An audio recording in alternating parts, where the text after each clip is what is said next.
Hello everyone, welcome to our channel. ఈరోజు కథ. సమయం ఉదయం 8 గంటలు కావస్తోంది.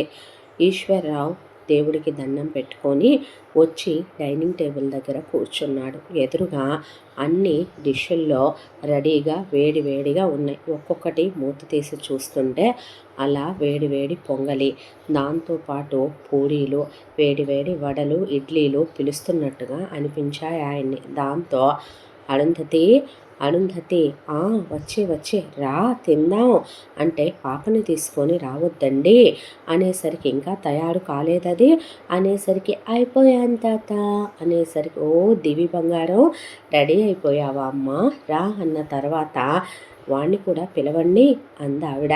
అన్న తర్వాత కిరణ్ అనేసరికి నాన్న రారా టిఫిన్ చేద్దాం అనేసరికి వచ్చి డైనింగ్ టేబుల్ దగ్గర కూర్చుంటే అరుంధతి పాప దివికి ఫుడ్ తినిపిస్తూ ఈశ్వర్రావు వైపు చెప్పమని మనం అనుకున్న మాట గుర్తుందిగా అన్నట్టు కళ్ళతో సైగ చేసింది. ఆయన మౌనంగా కూర్చొని ఒక్కో ముక్క తుంచుకొని తింటుంటే మాట్లాడవేంటి నువ్వు, నేను చెప్పేది చెప్పు వాడికి అన్నట్టు అసహనంగా చూసింది.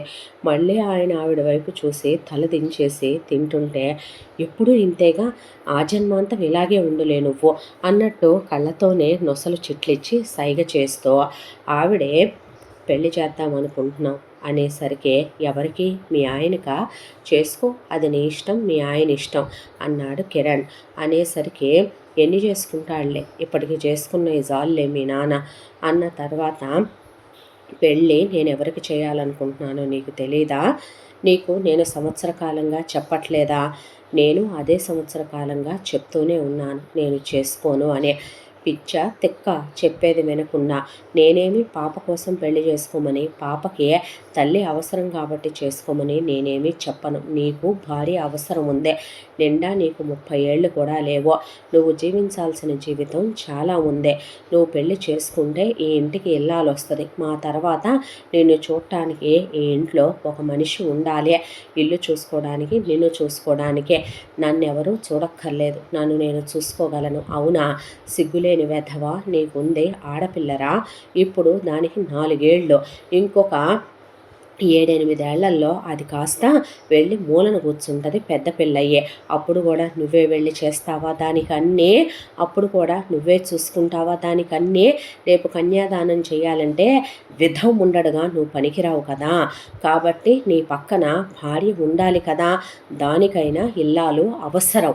రాత్రి అయ్యేసరికి ఇప్పటి వరకు అలవాటు లేనియే పెళ్లి కాకముందు పెళ్ళయ్యాక చాలా అలవాటు అవుతాయి కదా, భార్య కావాలనే.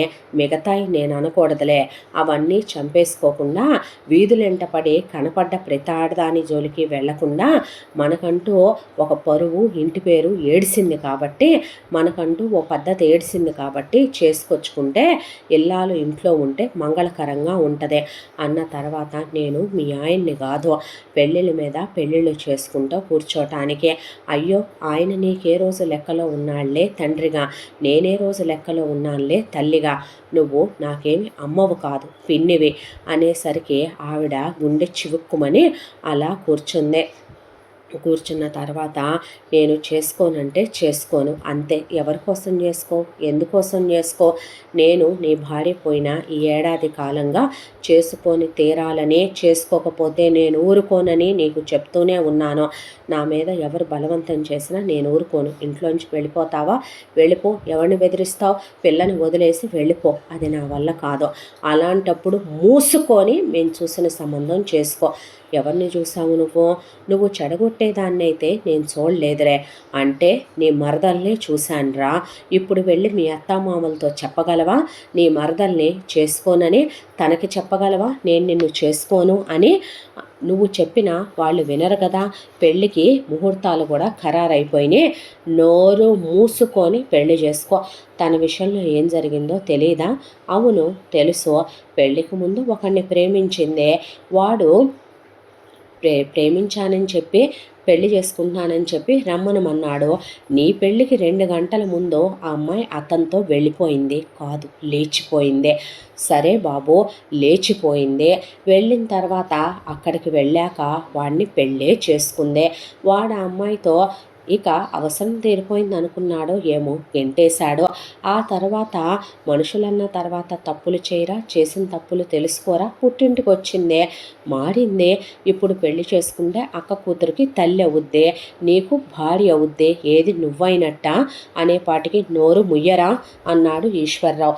ఎందుకు నాన్న నా నోరే ముయ్యమంటావు, ఎందుకు నాన్న నేనే కాంప్రమైజ్ అవ్వాలి, చిన్నప్పటి నుంచి ఈవిడేమన్నా నేను ఎందుకు నోరు మూసుకోవాలి, అది నీకు చెప్పినా అర్థం కాదులే పశువ అనేసరికి అవును నేనే పశువునే, మా అమ్మ ఏ రోజైతే పోయిందో నువ్వు ఈవిడ్ని ఏ రోజైతే కనుక నీ అవసరాల కోసం చేసుకొచ్చుకున్నావో, ఏ రోజు ఈవిడ నాకు అమ్మ కాలేదో, ఏ రోజు ఈవిడ నా మనసు అర్థం చేసుకోలేదు, ఇక చాలురా ఆపే అన్నాడు ఆయన.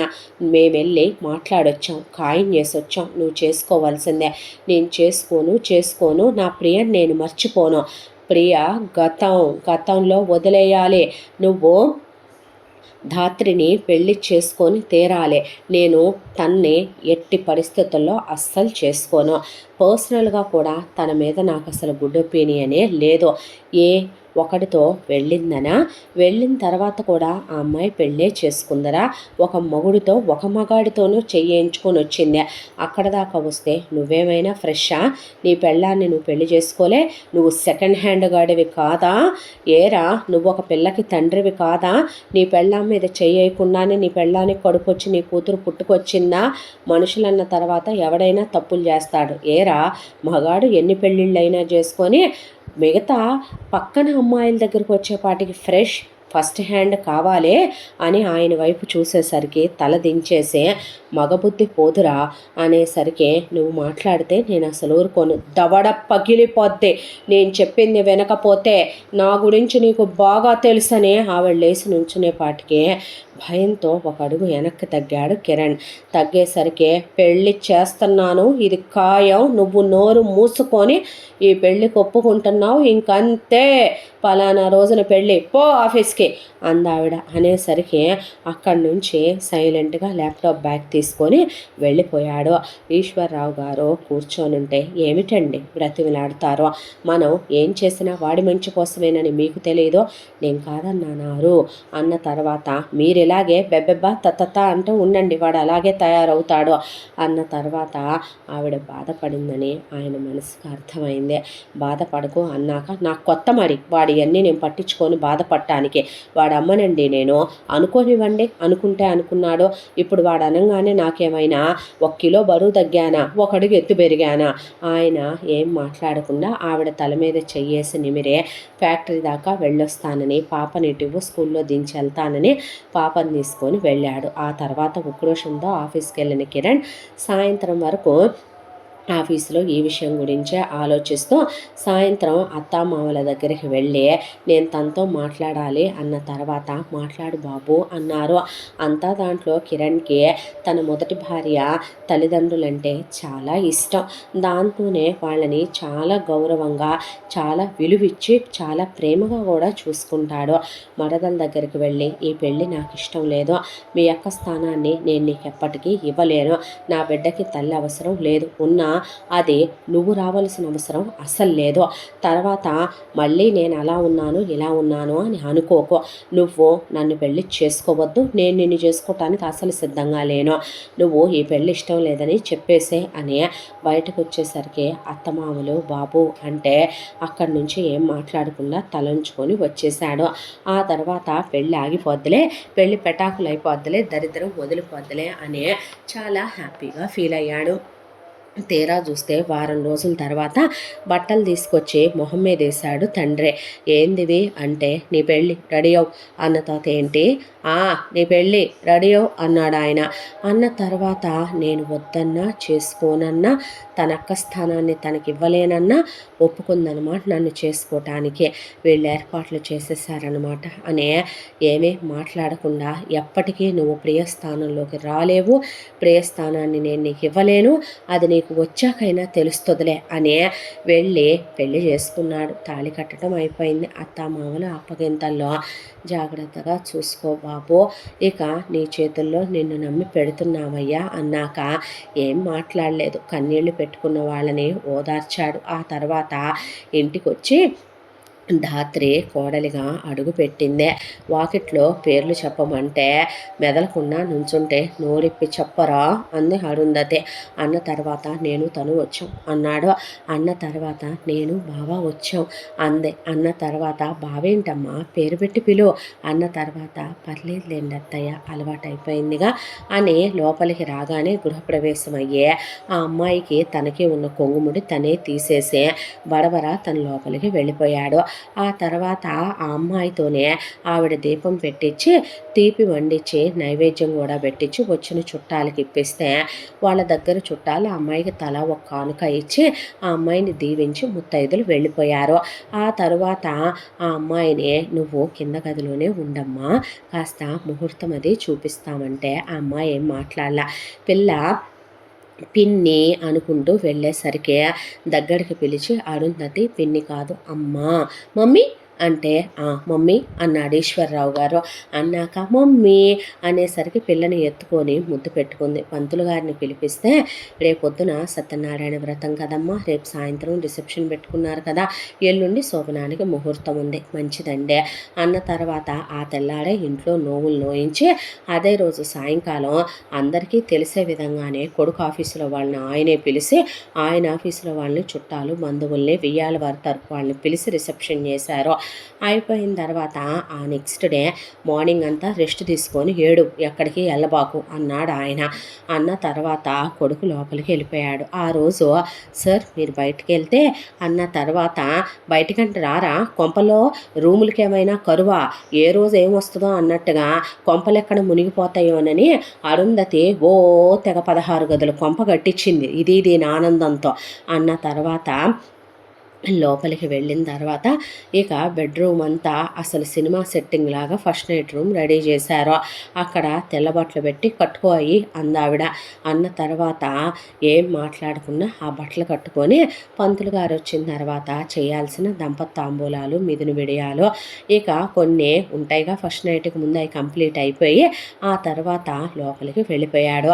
ఆ తర్వాత పాల గ్లాస్ ఇచ్చి నువ్వు లోపలికి వెళ్ళమ్మా అని చెప్పి నువ్వు పదమ్మా మాతో పడుకుందో కానీ అని పాపను తీసుకుని ఆవిడ ఆయన డోర్స్ అన్నీ క్లోజ్ చేసి లైట్స్ ఆఫ్ చేసి లోపలికి వెళ్ళిపోతే ధాత్రి బెరుగ్గా పై గదిలో ఉన్న అతని దగ్గరికి వెళ్ళి డోర్ ఓపెన్ చేసేసరికి కిరణ్ ఎదురుగా ఉన్నాడు. ఉండేసరికి ఆ అమ్మాయి పాలు తీసుకెళ్ళి బావా పాలు అంటే అసలు మాట లేదు పలుకు లేదు ఏమీ మాట్లాడలేదు.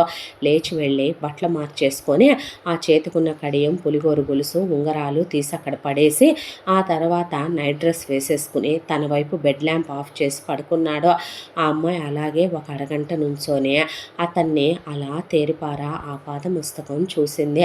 చూసిన తర్వాత పాల గ్లాస్ తీసుకెళ్ళి అక్కడే పెట్టి ఇక తను కూడా నగలు అవన్నీ తీసి బాత్రూంలోకి వెళ్ళి ఫ్రెష్ అయ్యి వచ్చి ఆ అమ్మాయి నైట్ వేర్ వేసుకుని తను అటు తిరిగి పడుకుని తన వైపు లైట్ ఆఫ్ చేసింది. ఇటు తిరిగి పడుకున్న కిరణ్ మనసులో పోయిన భార్య జ్ఞాపకాలు అలా తిరుగుతూ ఉన్నాయి. భార్యనే నువ్వు నన్ను ఎందుకు వదిలిపెట్టి వెళ్ళిపోయావు ప్రియా, నేను నీ స్థానాన్ని ఎవరికి ఇవ్వలేను, ఒకవేళ ఇచ్చినా అది నీ చెల్లెలకే, నేను ఎప్పటికీ ఎన్నటికీ ఇవ్వలేను, తను నాకు పర్సనల్గా కూడా నచ్చదు, అది ఎందుకో నా మనసుకి తెలుసు, నీకు తెలుసు, ఎవరికి చెప్పినా ఆ విషయం అర్థం కాదు అని ఏంటి జీవితం నాకే అర్థం కావటం లేదు, చిచ్చి వెదవ బ్రతుకు, అందరిలాగానే నేను అయిపోయానా ఏంటో ఈ జీవితం అని చెప్పి ఆ తర్వాత కాసేపటికి భార్యతో తను గడిపిన క్షణాలు, భార్యకి తనకి ఫస్ట్ నైట్ రోజున ఏం జరిగినాయి, ఆ తర్వాత ఎన్నో మధురమైన రాత్రుల్లో పెళ్ళాం ప్రెగ్నెంట్ అవటం, సీమంతాలు అవటం, పెయిన్స్ రావటం, పాప పుట్టం, ఆ తర్వాత ఇక తన ఇన్నాళ్ళ లైఫ్ ఏం జరిగిందో అన్నీ గుర్తు తెచ్చుకుంటూ కళ్ళల్లోంచి కన్నీళ్లు వెచ్చగా కారిపోతూ కిరణ్ ఆ తర్వాత నిద్ర పట్టేసి కళ్ళు మూతలు పడిపోయినాయి. ఇటు ధాత్రి తన లైఫ్లో ఆ రోజు వరకు ఏం జరిగినాయి అనేది ఆ అమ్మాయి పుట్టిన దగ్గర నుంచి గుర్తు తెచ్చుకుంటూ కళ్ళల్లో నుంచి కన్నీళ్ళు అలా జారిపోతూ ఆ అమ్మాయి కళ్ళు వర్షిస్తూనే ఉన్నాయి. జ్ఞాపకాలు మనుషుల్ని చాలా భయంకరమైనటువంటి బాధకి గురి చేస్తాయి. నిజం చెప్పాలంటే ఒక అమ్మాయితో ఒక అబ్బాయికి బ్రేకప్ అయింది, మూవ్ ఆన్ అయ్యి మర్చిపో అంటది సమాజం. కానీ ఒక అమ్మాయికి భర్త పోయాడు, భార్య పోయాడు, ఇలా ఇలాంటివన్నీ మూవ్ ఆన్ అయిపోయేంత చిన్న విషయాలు ఏమీ కావు. ఎందుకంటే చనిపోయిన వాళ్ళు తిరిగి రారని బ్రతికి ఉన్న వాళ్ళకి తెలుసు, విడిపోయిన వాళ్ళు తిరిగి కలవరని తెలుసు. కాకపోతే వాళ్ళు మన జీవితంలో మిగిల్చి వెళ్ళిన గతంలోని జ్ఞాపకాలు మర్చిపోయే లోపు మనసు చాలా బాధకి గురవుద్ది, చాలా నరకానికి గురవుద్ది, చాలా హింసకి గురవుద్ది. ఆ బాధలోనే ఉంది ఇప్పుడు ధాత్రి మనస్సు. ఇక కన్నీళ్ళు అలా కారిపోయి ఎప్పుడో తెల్లవారుజామున నిద్ర పట్టేసి అలా పడుకుండిపోయింది తను కూడా. తెల్లవారి పొద్దున్నే అరుంధతి నిద్రలేచి స్నానం చేసి ఆవిడ పూజ గది దగ్గరకు వచ్చేపాటికి ఇల్లంతా ధూప్ స్టిక్కుల ధూపంతో దేవాలయంలో లాగా ఉండే స్పెషల్ ఫ్రాగ్రెన్స్ ఏదో కొత్తగా వస్తుంది.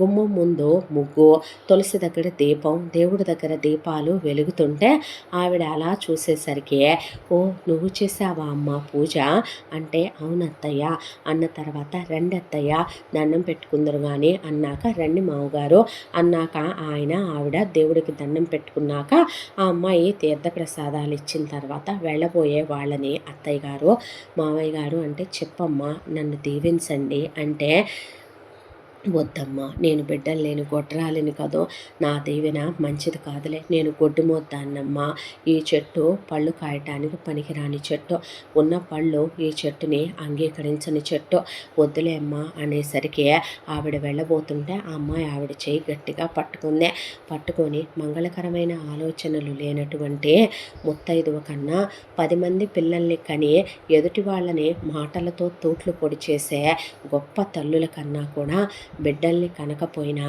మీరు ఆయనకి తల్లి, నాకు అత్తగారు, మామగారికి భార్య, ఈ ఇంటి పెద్ద, ఈ ఇంటికి యజమానురాలు, మీరు ఉన్నంత వరకు మీరే నాకు అన్నీ, నా అమ్మ నా నాన్న అన్నీ మీ ఇద్దరే నాకు, మీరు దీవించకపోతే ఎవరు దీవిస్తారు నన్ను, ఇంకోసారి మీరు అలా అంటే నా మనసు బాధపడుద్దే, మీరు నేను దీవించమన్నాను దీవిస్తున్నారు ఇంకంతే అనే అక్షంతలు వాళ్ళ చేతిలో పెడితే దీవించవే అనేసరికి కళ్ళల్లో నీళ్లు తిరుగుతూ ఆ అమ్మాయి తల మీద అక్షింతలేసి, 100 ఏళ్ళు పిల్ల పాపలతో సుఖ సంతోషాలతో ఆనందంగా ఈ నట్టింట్లో తిరుగుతూ సంతోషంగా ఉండండి తల్లి అనే కళ్ళొత్తుకుంటుంటే, అత్తయ్య అన్న తర్వాత కాసేపు కూర్చోండి కలిసి టిఫిన్ తిందాము అని ఈలోపు వేడి వేడి ఫిల్టర్ కాఫీ చేసిస్తానని వంటగదిలోకి వెళ్ళి వేడి వేడి గుమగుమలతో ఫిల్టర్ కాఫీ తీసుకొచ్చి వాళ్ళిద్దరి చేతిలో పెట్టిన తర్వాత, అది పాప నేను చూసుకుంటానన్నానుగా, వాడికి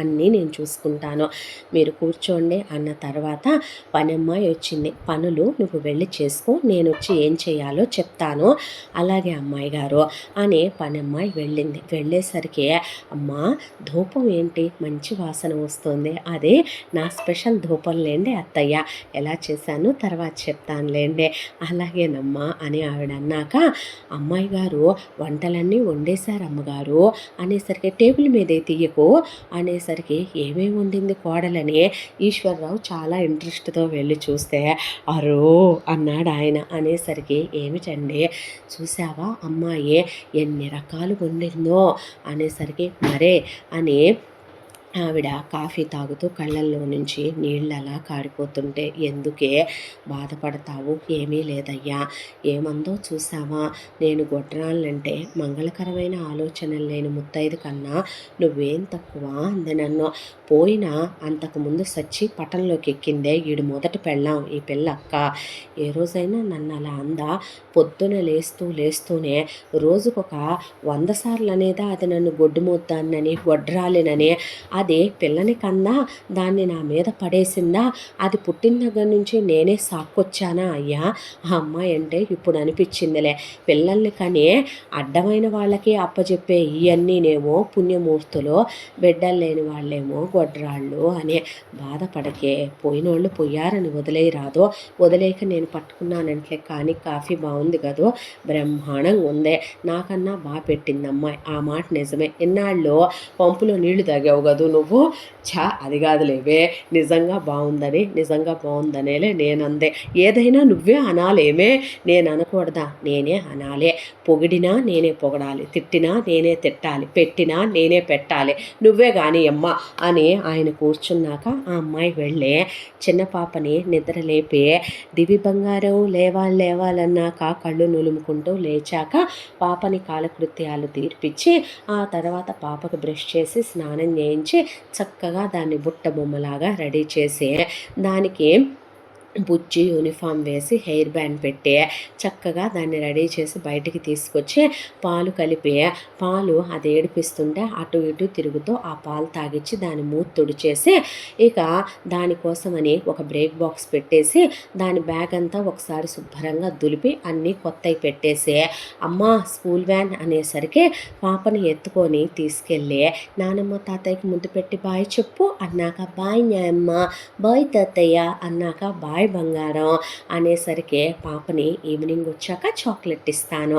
అంటే ఆఫ్టర్నూనే వచ్చేస్తామ్మా, హాఫ్ డేనే దానికి అనేసరికి ఓ అవునా బంగారం అని నీకోసం అని చెప్పి బ్యాగ్లో కూడా చాక్లెట్ పెట్టాను, బ్రేక్ తినేయాలి, కంప్లీట్ చేసేయాలి బుజ్జి తల్లి అని చెప్పి పాపకి బ్రేక్ బాక్స్ ఆవిడ అలా తీసి చూసేపాటికి 5-6 రకాలు ఉన్నాయి. అందులో చక్కగా నట్స్, డ్రై ఫ్రూట్స్, దానికోసం వచ్చిన క్యారెట్ భలే ముచ్చటగా సర్దింది.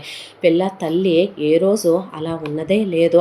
ఆవిడ అలా చూస్తూ ఉండిపోయి తీసుకెళ్ళి పాపని చాలా జాగ్రత్తగా చూసుకోవాలి, కుదుపుల దగ్గర స్లోగా వెళ్ళాలి, అర్థమైందిగా అని చెప్తే అలాగేనమ్మా అని వాళ్ళు వెళ్ళిపోయారు. ఆ తర్వాత లోపలికి వచ్చి పరుగులు పెడుతూ పై గదిలోకి వెళ్ళిందే. కాఫీ తీసుకొని వెళ్ళిన తర్వాత నిద్ర లేచాడు. గుడ్ మార్నింగ్ బావా అని అంటే మాట లేదు, పలుకు లేదు. వినపడక పలకలేదా బావా గుడ్ మార్నింగ్ బావా నిన్నే గుడ్ మార్నింగ్ అన్నా అస్సలు మాట్లాడలేదు. మాట్లాడకపోతే అమ్మాయి మనసు తూట్లు పడిపోవటం మొదలైందే. రాత్రి జరిగిన సంఘటన నుంచి అమ్మాయి ఒకటి అర్థం చేసుకుంది, పోయిన భార్యని బావు మర్చిపోలేదు అని. కానీ ఒక స్నేహితురాల్లా ఒక మనిషితో ప్రవర్తించినట్టు కూడా ప్రవర్తించట్లేదంటే బావు మనసులో తన గురించి ఏం పెట్టుకున్నాడో ఆ అమ్మాయి క్లారిటీ వచ్చింది. దాంతో కాఫీ అని అక్కడ పెడితే ఆ కాఫీ ముట్టుకోకుండానే బయటకు వచ్చి పనమ్మాయి పేరు పెట్టి పిలిచి కాఫీ తీసుకురా అనేసరికి వస్తున్నాను బాబు అని కాఫీ తీసుకెళ్ళిందే. ఆ తర్వాత ఆ అమ్మాయి టవల్ వేస్తే బాత్రూంలో అది ముట్టుకోలే, వేరే టవల్ తీసుకెళ్ళాడు. బావా బట్టలు అని అక్కడ పెడితే అవి అక్కడే విసిరేసి వేరే బట్టలు వేసుకున్నాడు. ఆ తర్వాత కిందకు వచ్చాడు. టిఫిన్ తింటుంటే అమ్మాయి పక్కన కూర్చొని వడ్డించపోతే ప్లేట్లో చేయగడిగే అక్కడి నుంచి లేచి వెళ్ళిపోయాడు. కొడుకు ప్రవర్తనకి కడుపు తరుక్కుపోయింది వాళ్ళకి. ఆ అమ్మాయి ఏం మాట్లాడకుండా తలదించుకొని లోపలికి వెళ్ళిపోయింది. వెళ్ళబోతూ ఉంటే బావా ఒక్క నిమిషం అని లంచ్ బాక్స్ ఇచ్చింది. ఆ బాక్స్ అక్కడే డస్ట్బిన్లో విసిరేసి వెళ్ళిపోయాడు కారులో. వాళ్ళ మనసు చాలా గాయపడింది. శాడిస్ట్ గాళ్ళ తయారయ్యాడండి వీడు. ఏంటండి వీడు ఇలా తయారయ్యాడో, ఏం పద్ధతులయ్యా అసలు ఇవి? అలా ఒక మనిషిని గాయపడి తూట్లు పడిపోయేలా చెయ్యొచ్చా? ఇప్పటికే ఆ పిల్ల ఒకడిని ప్రేమించి వెళ్ళి పెళ్లి చేసుకొని ఆ కుక్క మోసం చేశాడని వెనక్కి తిరిగొచ్చి నానా నరకం పడుతుంది. ఈ ఎదవేమైనా ఫస్ట్ హ్యాండ్ ఎదమా అంటే అన్నానంటావు. పెళ్లి చేసుకొని వచ్చిన పిల్లని ఏం బాధ పెట్టడం అయ్యా, ఈ రాత్రి కూడా ముట్టుకొని ఉండడు నాకు తెలుసు అని ఆవిడెళ్ళి గదిలో చూస్తే ఎలా ఉన్న గది అలాగే ఉంది. ఆవిడికి సిచ్యువేషన్ అర్థమై ఆయన్ని తిట్టకుండా తిడితే ఏదొచ్చినా నాకు పడక తప్పదే అన్నాక నువ్వెందుకున్నా పో ఫ్యాక్టరీకి అని ఆవిడ సుగ్గా లోపలికి వెళ్ళిపోయింది. ఆ తర్వాత మళ్ళీ సాయంకాలం అమ్మాయి స్నాక్స్ పెడితే ముట్టుకోడు. ఆ అమ్మాయి ఎదురు రాకూడదు. ల్యాప్టాప్ కనపట్టలేదని వెతుక్కుంటుంటే ఆ అమ్మాయి తీసుకొచ్చిస్తే అందులో ఉన్నాయన్నీ వేరే దాంట్లోకి ఫార్వర్డ్ చేసుకొని ల్యాప్టాప్ ఎత్తుకెళ్ళి విసిరేస్తే ముక్కలుగా పగిలిపోయింది. పడగదిలోకి వెళ్ళేపాటికి పడగదిలో ఉన్న ప్రియ ఫోటో తీసేస్తే పెద్దగా అరిసి పనమ్మాయిని ప్రియ ఫోటో ఏమైందంటే అమ్మగారు తీశారు బాబు నాకు తెలియదు అని పనమ్మాయి కూడా విసుగ్గానే వెళ్ళిపోయింది అక్కడి నుంచి. ఇక్కడ పనోళ్ళకు కూడా వస్తున్నాయి విసుగులో అనేసరికి పనోళ్ళు కూడా మనుషులేగా బాబు, మాటలంటే పట్టానికి అనేసి నేను నిన్నేమన్నానో నా మనసు బాధగా అనిపించింది, అందుకే అన్నానులేండి అని వెళ్ళిపోయింది పనమ్మాయి. ఫోటో ఇక నుంచి హాల్లోనే ఉంటుంది. అక్కడైనా ఇంకో ఫోటో పెట్టానే, నీది ధాత్రిది దివిది కలిసే దిగిన ఫ్యామిలీ ఫోటో, ఇప్పటి నుంచి నీ ఫ్యామిలీ అదిగదు అనేసరికి నా ప్రియ ఫోటో ఇప్పుడు ఇంకా నీ ప్రియ కాదే, నీ ప్రియ గతంలో కలిసిపోయింది, పోయి కూడా సంవత్సరం దాటి 2 నెలలు అయిందే. ఈ పాటికి చేసిన కర్మలన్నీ ఆత్మ అనుభవించడం పూర్తయితే ఇంకో చోట పుట్టడం కూడా జరుగుతూ ఉండాలి, లేదు ఇంకా అనుభవించాల్సినవి ఉన్నాయనుకో ఏ నరకంలోనే పడి పిన్ని అనేసరికి ఏ స్వర్గానికి వెళ్ళొద్దంటావా నువ్వు, ఏమోలే ఎవరు దేనికి వెళ్తారో ఎవరికి తెలుసు, నేను స్వర్గానికి వెళ్తానని నాకు తెలుసులే కానీ నోరు మూసుకొని లోపలికి వెళ్ళని ఫోటో తీపోతే దవడ పగులుతుంది నేను లేస్తే, పోయిన మీ అమ్మ ఫోటో పక్కనే ఉంది తన ఫోటో వెళ్ళి లోపలికి అనేపాటికి అలా ఆవిడ గట్టిగా అరిస్తే ఉలిక్కి పడతాడు చిన్నప్పటి నుంచి కిరణ్.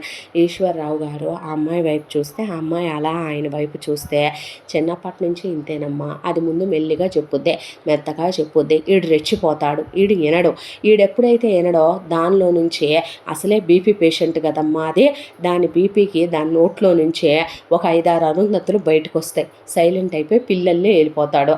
మామూలేనమ్మా, ఇక నాకు పెట్టుద్ది ఇప్పుడు కోటా చూడు, వాడొచ్చి అలా మాట్లాడుతుంటే నువ్వేం మాట్లాడవేంటయ్యా అనేపాటికి, అదే నువ్వు మాట్లాడుతున్నావని, నేను మాట్లాడుతుంటే తండ్రిగా నువ్వేం మాట్లాడవన్నమాట, పిల్లల్లే కూర్చుంటావన్నమాట, ఏం మనిషివో ఏంటో అన్నాక తిట్టనా పిలిచి ఎందుకు తిడతావు, నీకేం హక్కు ఉందని తిడతావు, సరేలే అలాగైతే మళ్ళీ మొదలు అంది బుడ్డది అనేసరికి ఆ అమ్మాయి ఏంటి మొదలు, ఏమీ లేదు మమ్మీ అంటూ ఉంటే, మమ్మీ కాదు పిన్ని అన్నాడు. అనేసరికి అంటే డాడీ అనేసరికి ఎవరనమన్నారే నిన్ను మమ్మీ అని, నేనే అందే అరుంధతి.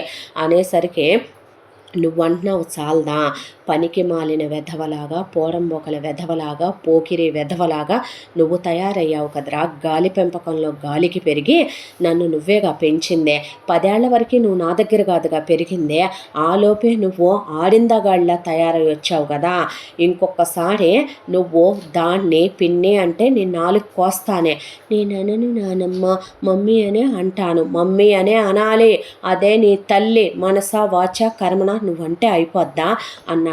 నువ్వు కూడా అనుకోవాలరా, ఎవడి కోసం అనుకో, దానికి నువ్వు బాబు అయితే అది అమ్మ అనేది కూడా అంతే నిజం, పో లోపలికి అందావిడ. అనేసరికి వెళ్ళిపోయాడు లోపలికి. ఇలా కిరణ్ ప్రవర్తన రోజు రోజుకి ధాత్రి పట్ల మరి దిగజారిపోయి ప్రవర్తించడం మొదలుపెట్టాడు. ఆ అమ్మాయిని మాట్లాడు, ఆ అమ్మాయి చేత్తో లంచ్ బాక్స్ ఇస్తే తీసుకోడని, ఆ అమ్మాయి పనమ్మాయితో లంచ్ బాక్స్ ఇస్తే తీసుకొని వెళ్తాడు. మరి వండింది ఎవరయ్యా, ఆ పిల్ల కాదా అంటే, పోనివ్వండి అత్తయ్య వదిలేయండి, నేను ఇప్పుడు వండానన్నా కూడా ఆయన పస్తులే ఉంటాడు, ఇప్పటికి వారం రోజుల నుంచి బాగు బయట భోజనమే తింటున్నాడు, ఆరోగ్యం పాడైపోద్ది అలా తింటే, అది కాదమ్మా మీరేం మాట్లాడొద్దు అత్తయ్య ప్లీజ్ అనేసింది ఆ అమ్మాయి. ఆ అమ్మాయి పెట్టిన బట్టలు వేసుకోడు, ఆ అమ్మాయి ఏదో టై కనపడట్లేదంటే వెతికిచ్చిందని ఆ టైనే విసిరి అవతలేసి వెళ్ళాడు. ఆ అమ్మాయి కాల్ వస్తుంది బావా అని ఫోన్ ఇస్తే ఫోన్ మాట్లాడాక ఫోను విసిరి పడేశాడు. ఇలా ఒకటి కాదు, ఆ అమ్మాయిని ప్రతి క్షణం ఏదో పురుగుని చూసినట్టు, అంటరాన్ని దాన్ని చూసినట్టు ఆ అమ్మాయిని చాలా చులకనగా చూస్తూ, మనం మాట్లాడితే పోట్లాడితే అది వేరే విషయం, ఎదుటి వాళ్ళు ఉన్నా కూడా వాళ్ళ ఉనికిని మనం గుర్తించకుండా వాళ్ళ అస్తిత్వమే లేదన్నట్టు మనం ఉంటుంటే అవతల వాళ్ళకి అదంతా నరకంగా ఉంటుంది. ఆ అమ్మాయి తన పక్కన కూర్చుంటే టిఫిన్ చేయడనే, ఆ అమ్మాయి వంటగదిలో మూలను నిలబట్టం బయటికి చూస్తూ ఉండేది, తిన్నాడా లేదా అని, మామగాడికి అవి వేయండి ఇష్టమని చేశాను ఇవి వేయండి అని ఆ అమ్మాయి సైగలు చేస్తుంటే ఆవిడికి నరకంగా అనిపించేదే. ఏదైనా తీసుకొస్తే ముట్టుకోడు అంటుకోడు, అంతా దాంట్లో ఆవిడ కడుపు మండిపోయేదే, దున్నపో తిన్నట్టు తింటున్నాడు కదవయ్యా 10 రకాలు అదుండిని కాదా ఏందయ్యా అనేసరికి, ఏమైందిరా ఇప్పుడు, ఎందుకు అలా ఉంటున్నావు అమ్మాయితో, మీకేం తెలీదో, మీరు ఆపేయండి నాన్న అన్న తర్వాత, తప్పురా ఎవరు ఏది కావాలని చేయరు, ఆ విషయం మాత్రమే కాదు, మీరు వదిలేయండి అనేసి వెళ్ళిపోయా. ఆ అమ్మాయిని అస్సలు కనీసం ఒక వ్యక్తి ఇంట్లో ఉంటుందనే విషయం కూడా మర్చిపోయి ప్రవర్తించడం మొదలుపెట్టాడు. ఒక రోజున కడుపు మండిపోయింది అరుంధతికి. దాంతో ఈశ్వర్రావుని, ఆడితో మాట్లాడవా నువ్వు? ఇలా ఆ పిల్లని ఎన్నాళ్ళు దూరంగా పెడతాడయ్యా? ఆ పిల్ల రాను రాను డిప్రెషన్లోకి వెళ్ళిపోతుంది, తెలుసా నీకు? ఆడదాన్ని చెప్తున్నానయ్యా నేను. ఏమైందమ్మా అని అడిగితే పిచ్చి నవ్వు నవ్వుకుంటుంది నుంచోనదే. నీకేం తెలుసో? పూజ గదిలో కూర్చుంటే ఆ పిల్ల కళ్ళల్లో నుంచి ధారాపాతంగా కన్నీళ్లు కారిపోతున్నాయి. కన్న తల్లినమ్మ చెప్పవే నాకు అన్నా కూడా చెప్పట్లేదు. అయ్యో, నేను పాపిష్టి అత్తని కాదు, నువ్వు పాపిష్టి మామగాడివి కాదు. కలకంట కంట కన్నీరు ఒలికిన సిరి ఎంట నిలవదంటారయ్యా. కోడలు మహాలక్ష్మితో సమానం. కూతురైనా ఇంకొకళ్ళ కొంపకి పోద్దే. కోడలు మనిల్లు వెలిగిపోయేలా చూడాల్సిందే. ఆ అమ్మాయి మనసు యాష్టత పెట్టి ఈ దరిద్రుడు అలా ఏడిపించకూడదు. అది కరెక్ట్ కాదు. నువ్వు ఇలా మెదలకుండా ఊరుకో మాకయ్యా అనేసరికి ఆయన సరేనని ఆ అమ్మాయిని పిల్లని తీసుకొని గదిలోకి వెళ్ళమని చెప్పి, ఆ తర్వాత రే అని ఆఫీస్కి వెళ్తున్న కొడుకుని ఆపితే, కూర్చో అందే అరుంధతి. దేనికి అన్నాడు. అన్న తర్వాత, ఒరే నీకేమైనా పిచ్చి పట్టిందా, తెక్కెక్కిందా, పాపం చేస్తున్నావురా, తప్పు చేస్తున్నావో? ఆడపిల్ల ఉసురు అలా పోసుకోకూడదు. నువ్వు ఆ అమ్మాయితో ఎందుకు అలా ఉంటున్నావురా? ఆ అమ్మాయి నిన్ను ఎలా చూసుకుంటుంది చెప్పు అంటే, అయితే ఏం చేయమంటావు అని వెళ్ళిపోయాడు. వాళ్ళకి చిబుక్కుమంది మనసు. చిబుక్కుమనేసరికి, ఒరే ఆ అమ్మాయి ఇంట్లో వండి పెట్టట్లా, ఇంట్లో అన్నీ చూసుకోవట్లా, శాలరీ పడి ఎంత కావాలో అడిగి అనేసి విసురుగా వెళ్ళేసరికి ఎంత ఒళ్ళు బలిపోయా వీడికి అందావిడ. అన్న తర్వాత ఈశ్వర్రావు గారికి కాళ్ళ నొప్పులు. దాంతో ఆయన ఆఫీసు నుంచి వచ్చేసరికి, అరుంధతి కాళ్ళు నొప్పులుగా ఉన్నాయే, బాము రాయవా అంటే, ఇదిగో వచ్చే పిల్లకి తినిపిస్తున్నాను, ఇది నన్ను ఏడిపించుకు తింటదిగా, దీనికి పెట్టి వస్తానుండవయ్యా, దామ్మా తిందుగానే అంటుంటే బుడ్డది ఆవిడ ఇల్లంతా తిప్పుతుంది. ఆయన బాధపడుతున్నాడని తప్పు కూడా అనుకోకుండా పరిగెత్తుకుంటూ వచ్చి ధాత్రి బకెట్లో వేడి నీళ్లు తెచ్చి ఆయన కాళ్ళకి పెయిన్ రిలీఫ్ ఆయింట్మెంట్ రాసి కాళ్ళు నీళ్ళల్లో పెట్టి, ఆ తర్వాత కాళ్ళని తీసి శుభ్రంగా తుడిచి కొబ్బరి నూనె వేడి చేసుకొచ్చి ఆయన కాళ్ళకి రాసి ఆయన కాళ్ళు ఒత్తుతూ కూర్చుంది. అమ్మా నీకేమైనా పిచ్చి పట్టిందా? మీ అత్తయ్య అనుకున్నాను కళ్ళు మూసుకొని. ఏం పనులమ్మా నువ్వివే అంటే, అదేంటి మామగారు, మీ కూతురే అయితే కాదంటారా, తోసేస్తారా? మా నాన్నకి నేను చేస్తాను ఇంటి దగ్గర. మా నాన్న ఒకటి మీరొకటి కాదులే, కానీ మీరు కాసేపు మీరు నడక తగ్గించండి, ఎక్కువైంది మీకు నడక, కాబట్టి కాస్త ప్రశాంతంగా కూర్చోండి ఆ అమ్మాయి ఆయింట్మెంట్ రాసి ఆ రోజు రాత్రికి ఆయనకి మెత్తగా నూరిన మునగాకు కట్టి ఆయిల్స్ రుద్దుతూ ఉంటే ఆయనకి మోకాళ్ళ నొప్పులు చాలా వరకు కాళ్ళ నొప్పులు తగ్గి నార్మల్ అవటం మొదలయ్యాడు ఆయన. అరుంధతికి మైగ్రేన్ తలనొప్పి ఉంది. వారానికి 2 రోజులైనా పడిపోద్ది ఆవిడ. పడిపోయిన ఆవిడ తల గుడ్డ కట్టుకొని కళ్ళల్లోంచి నీళ్లు కారిపోతూ కళ్ళజోడు పెట్టుకొని అటు ఇటు తిరుగుతుంటే ఆవిడ తూలి పడిపోబోయింది. పాపకి అన్నం పెడుతూ, కాస్త అరుంధతి ఒళ్ళుగల్ల మనిషి, చాలా అందంగా ఉంటుంది అరుంధతి. అత్తయ్య పడిపోతున్నారు అంటే ఆవిడ కళ్ళల్లో నీళ్లు. ఏమైంది అత్తయ్య? తలపోటమ్మా అనేసరికి, ఇటు ఇవ్వండి అని, చిన్ని తల్లి నేను పెడతాను రా నీకని ఆవిడని కూర్చోబెట్టి పిల్లకి పెట్టి పిల్లకు బొమ్మలేసి ఆడుకోమని చెప్పి, ఈలోపు ఆ అమ్మాయి ఆవిడ తలకున్న గుడ్డ తీసేసి తలకి బామ్ రాసి తల మీద హాట్ ప్యాక్ పెట్టి, ఆ తర్వాత ఆవిడకి టాబ్లెట్ ఇచ్చి కాఫీ పెట్టించి ఆవిడని తీసుకెళ్ళి గదిలో పడుకోబెట్టి లైట్ ఆఫ్ చేసి చిమ్మ చీకటి చేసి ఆవిడ చెవిలో కూడా దూది పెట్టి ఆవిడ కాళ్ళకి చేతులకి కొబ్బరి నూనె రాసి ఆవిడ తలకు కూడా నూనె పెట్టి మసాజ్ చేసి, ప్రశాంతంగా పడుకోండి అత్తయ్య తగ్గిపోద్ది అని చెప్తే, కాదమ్మా పనమ్మాయి నేను లేనా, నేను చూసుకోనా అని బయటకు వచ్చిన తర్వాత అమ్మగారేరే, అత్తయ్యకి తలనొప్పిగా ఉందిలే, నేను చెప్తాను చేద్దుగా అందా పనులు అన్న తర్వాత, అదేంటి కొత్తగా అడుగుతావు, అత్తయ్యకి వారానికి 2 సార్లు వస్తుందంట కదా తలనొప్పి, అంతకుముందు ఎప్పుడు అమ్మగారు విశ్రాంతి తీసుకున్నారమ్మా,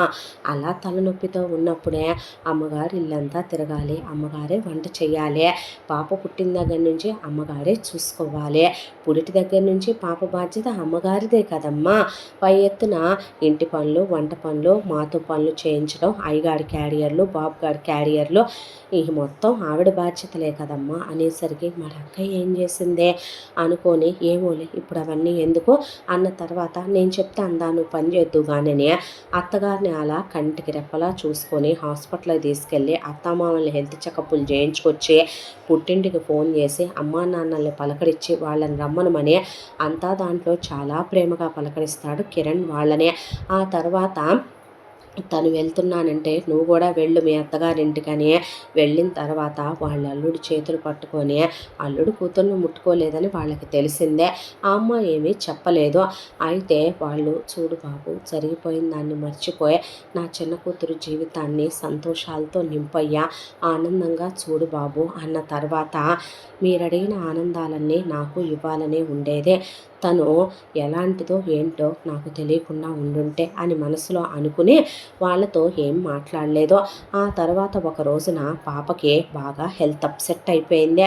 హెల్త్ అప్సెట్ అయ్యేపాటికి దివారాత్రాలు నిద్రాహారాలు మాని పిల్లని హాస్పిటల్కి తిప్పుకొస్తూ, పాపకి ఒకటే మోషన్స్, వామిటింగ్స్, పిల్ల వాంతులే ఎత్తిపోసిందా, మీదే కక్కించుకుందా, పిల్ల మోషన్స్ అవుతుంటే డైపర్లే మార్చిందా, ఏ రోజు దాని తల్లి ఒక్కనాడు చేసెరగదు కదవయ్యా అనేసరికి ఆయన తల ఉంచేశాడు.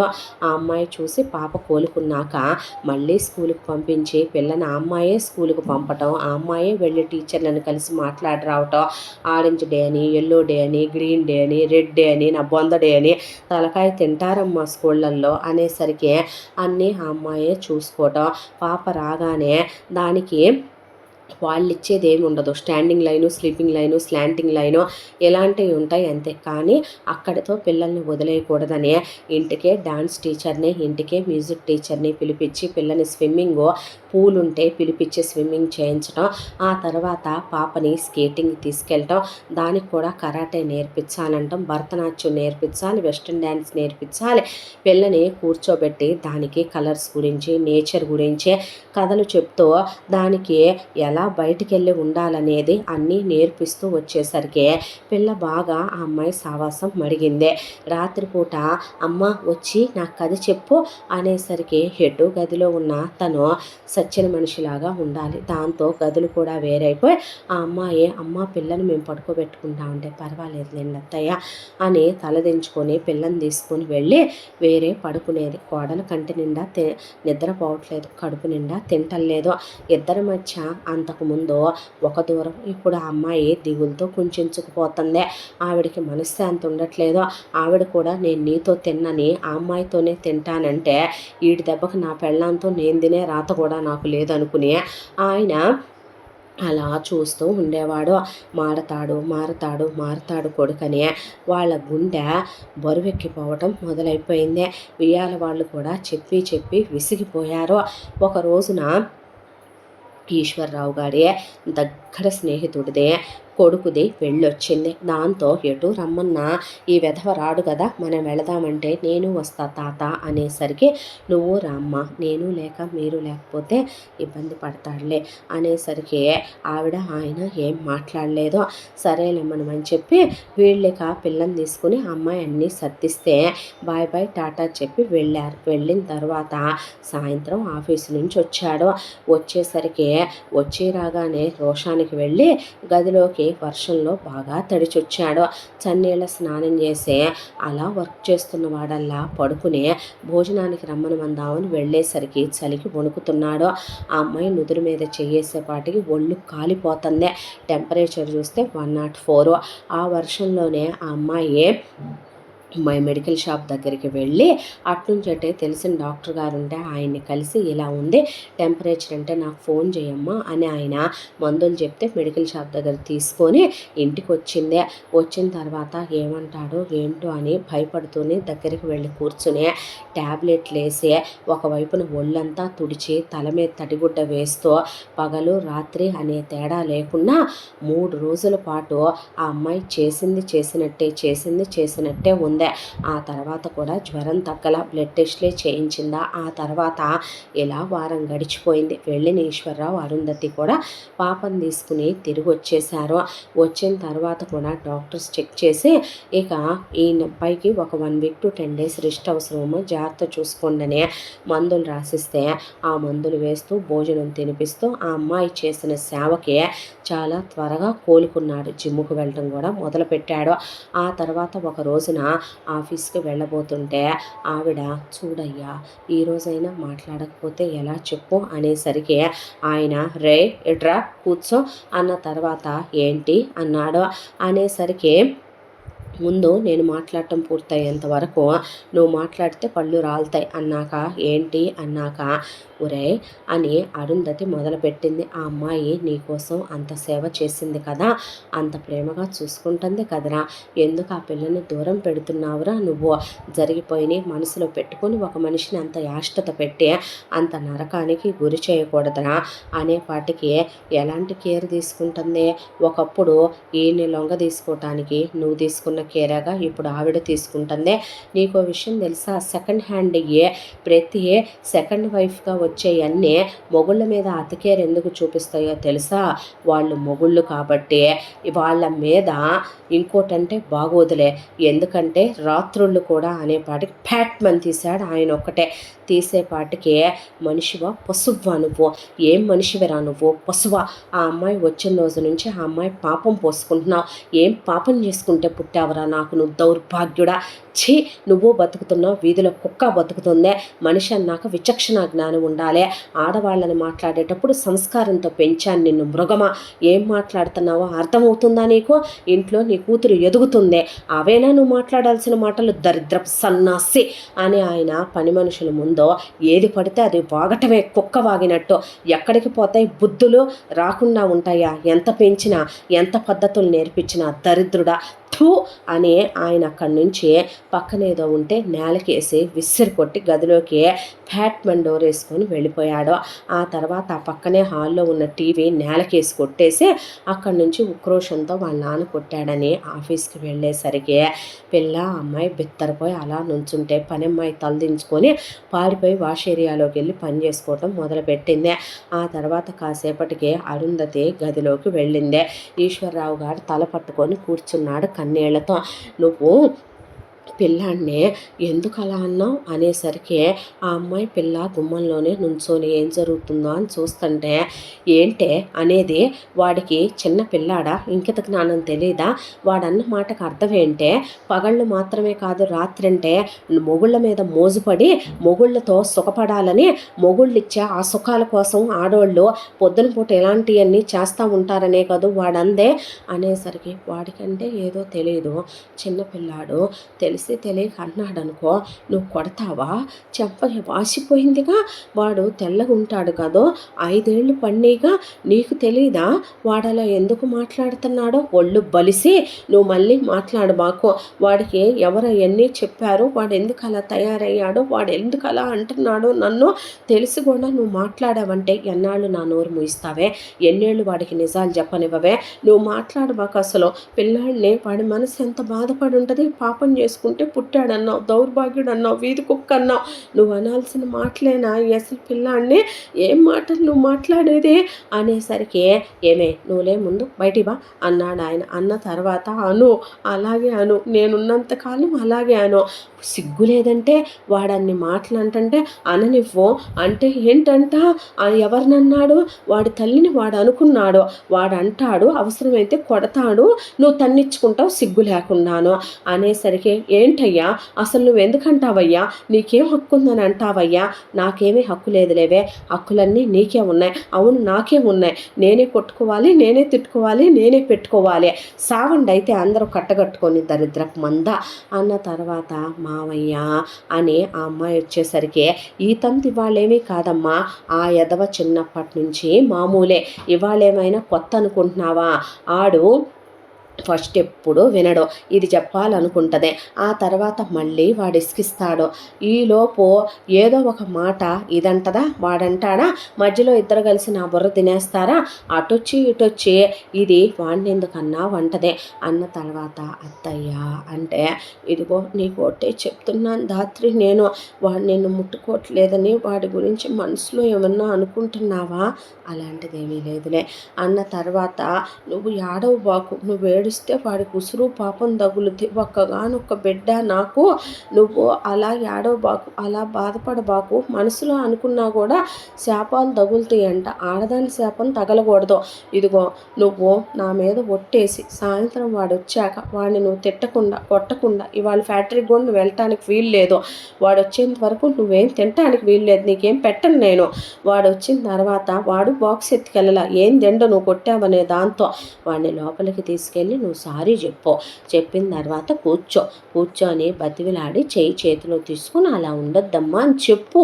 నేను చెప్తే వాడు నేను దగ్గర తీసుకుంటే వాడు రాడు, నువ్వు దగ్గర తీసుకుంటే వస్తాడులే, వాడు అలా ఎందుకు తయారయ్యాడో నీకు తెలుసు కదయ్యా, చిన్నపిల్లాడు, ఏందయ్యా నువ్వు కూడా అలా మాట్లాడతావో అని ఆవిడ చీరంతా చించుతా కూర్చుంటే, అత్తయ్య చీర చినిగిపోతుంది, దీని అమ్మ మొగుడు కొనిస్తున్నాడుగా అమ్మ, చించుద్ది మరి పట్టు చీరలో, నెలకి ఒక 30 చీరలు జరగాలి దీని ఒంటి మీద అనేసరికి, ఆ సర్లే నాకేమైనా కొత్త ఏందని ఆవిడ కొంగులన్నీ చించుతో కూర్చున్న తర్వాత నిజంగానే ఏదో అన్నాలే భోంచేద్దు కానరా, తిన్నే, నాకు రోషం ఉంది, నాకు పౌరుషం ఉంది, ఆడికే నీకే అంతుంటే నాకు లేదు అంటే ఏంటయ్యా, ఇప్పుడు నువ్వు తినకపోతే నేను తింటాను అనుకుంటున్నావు, నేను తిన్నావు అని అలాగే కూర్చుంది.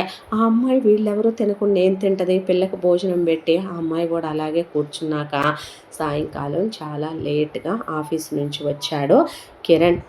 వచ్చి రావటంతోనే లోపలికి వెళ్ళి ప్యాట్ మనీ డోర్ వేస్తే, వెళ్ళి మాట్లాడు, సారీ చెప్పమన్నా, పిల్లాడినే వనబాకు, నువ్వు నోరు మోయే అనేసరికి కోపం ఎక్కువ, కనపడ్డ కానీ ముండేవుడు అనుకొని ఆవిడ అలా కూర్చొని మళ్ళీ కొంగులు చించడం మొదలు పెడితే, ఇక నుంచి నీకు పని చేస్తానే, ఫ్రాకులు గుట్టిస్తా, 2 పిలకలు వేసుకొని తిరుగుదు కానీ, పెద్దయ్యా నేను అనేసరికి, అత్తయ్య అని అమ్మాయిని పిల్లని ఎత్తుకుంటే, దీన్ని కూడా ఎత్తుకోమ్మా పోనీ అనేసరికి, నన్ను ఎత్తుకోలేదు, నేను బరువు ఉండను, లేకపోతే ఎక్కుతావేమే, నా నెత్తిన ఎక్కావుగా అని ఆయన లోపలికి వెళ్ళేసరికి డోర్ తీసి లోపలికి వస్తే, ఏంటొచ్చావు అని అడిగాడు కిరణ్. అడిగిన తర్వాత పళ్ళు రాలుతాయి, డోర్ క్లోజ్ చేసి వచ్చి నోరు మూసుకొని కూర్చోముందో అన్న తర్వాత కూర్చున్నాక, ఏంట్రా నీ మాటలు ఏంటి, నువ్వు మాట్లాడే పద్ధతి అదేనంట్రా, ఏంటి ఆ అమ్మాయి పనిచేసిన దానికి నువ్వు కూలి పడేస్తావా? ఒరై, జీవితంలో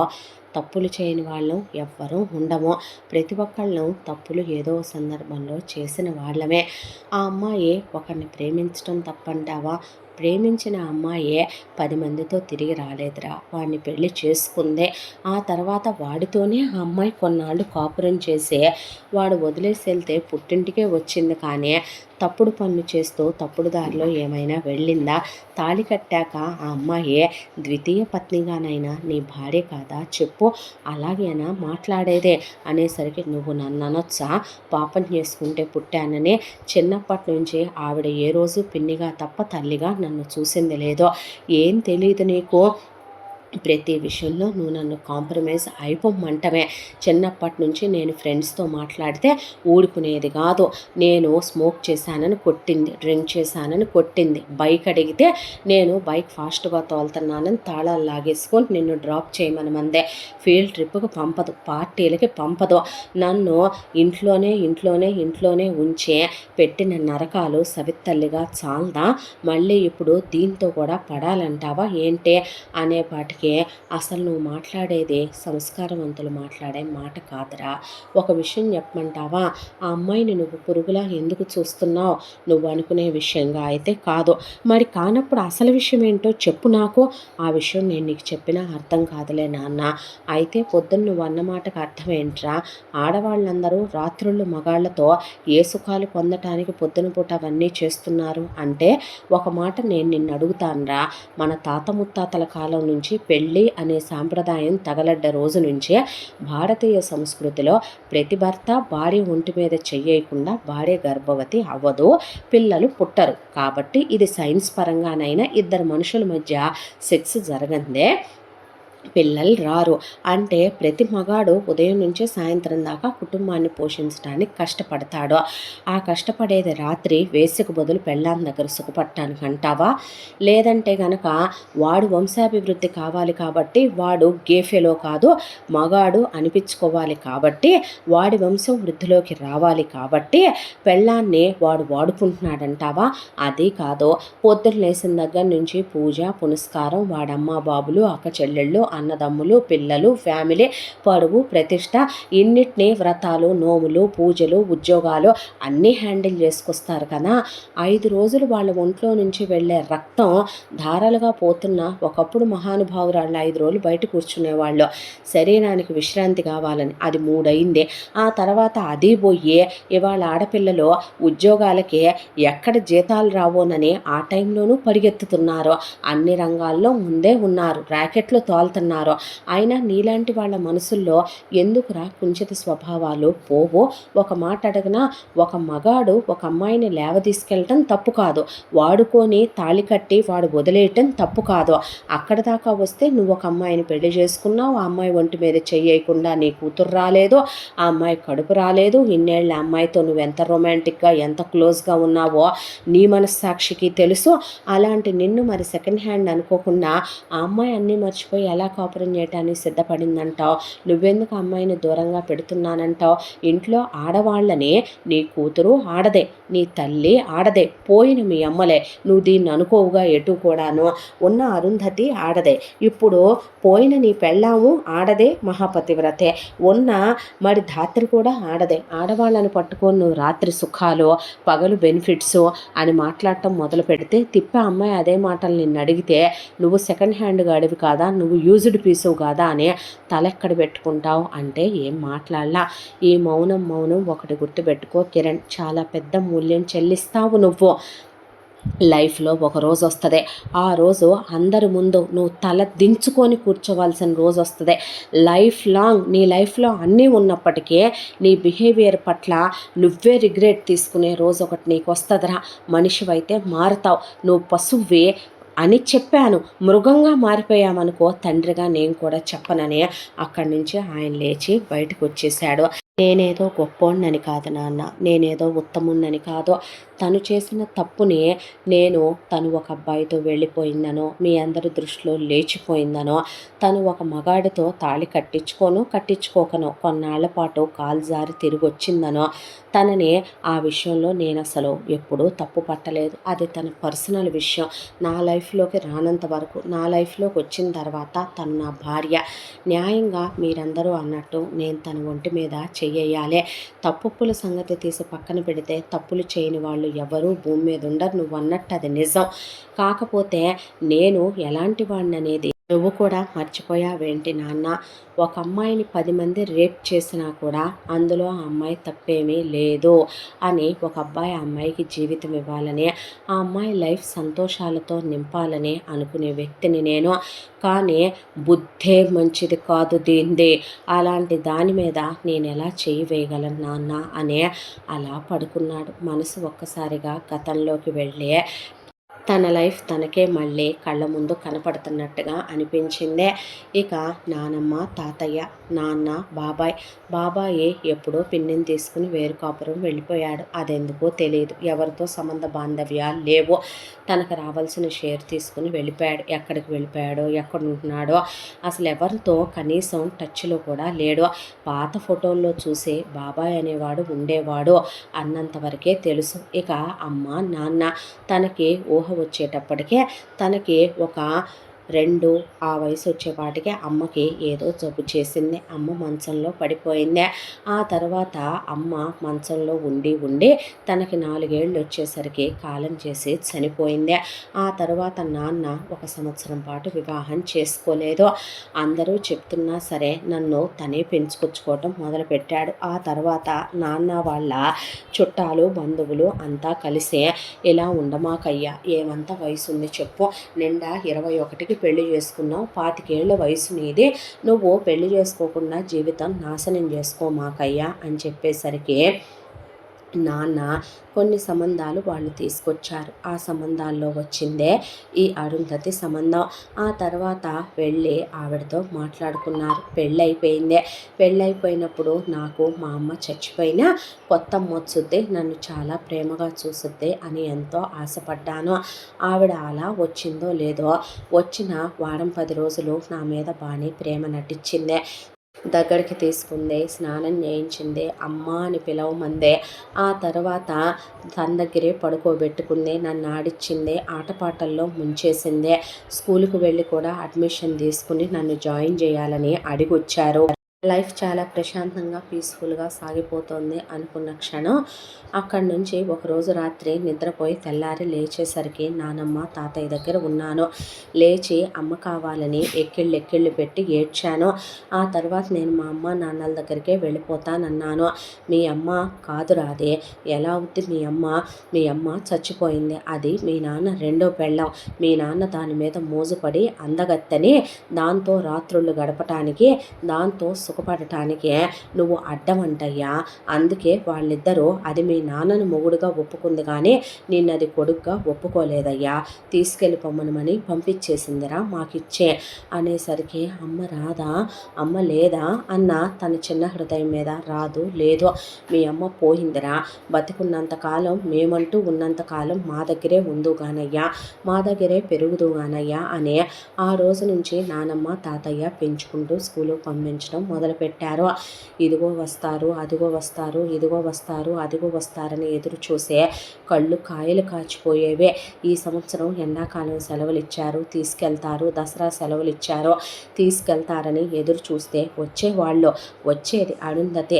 వస్తూ వస్తూ బోల్డ్ అన్ని రకాల స్నాక్స్, పిండి వంటలు, పెన్నులు, పెన్సిళ్ళు, బలపాలు, పుస్తకాలు, బట్టలు, బూట్లు బోల్డ్ అన్ని కొని తీసుకొచ్చి ఒళ్ళో కూర్చోబెట్టుకొని చాలా ప్రేమగా చూసి ఒక వారం 10 రోజులు ఉండి వెళ్ళేటప్పుడు తీసుకెళ్తారని ఆశగా చూస్తే మళ్ళీ వదిలేసి వెళ్ళేవాళ్ళు.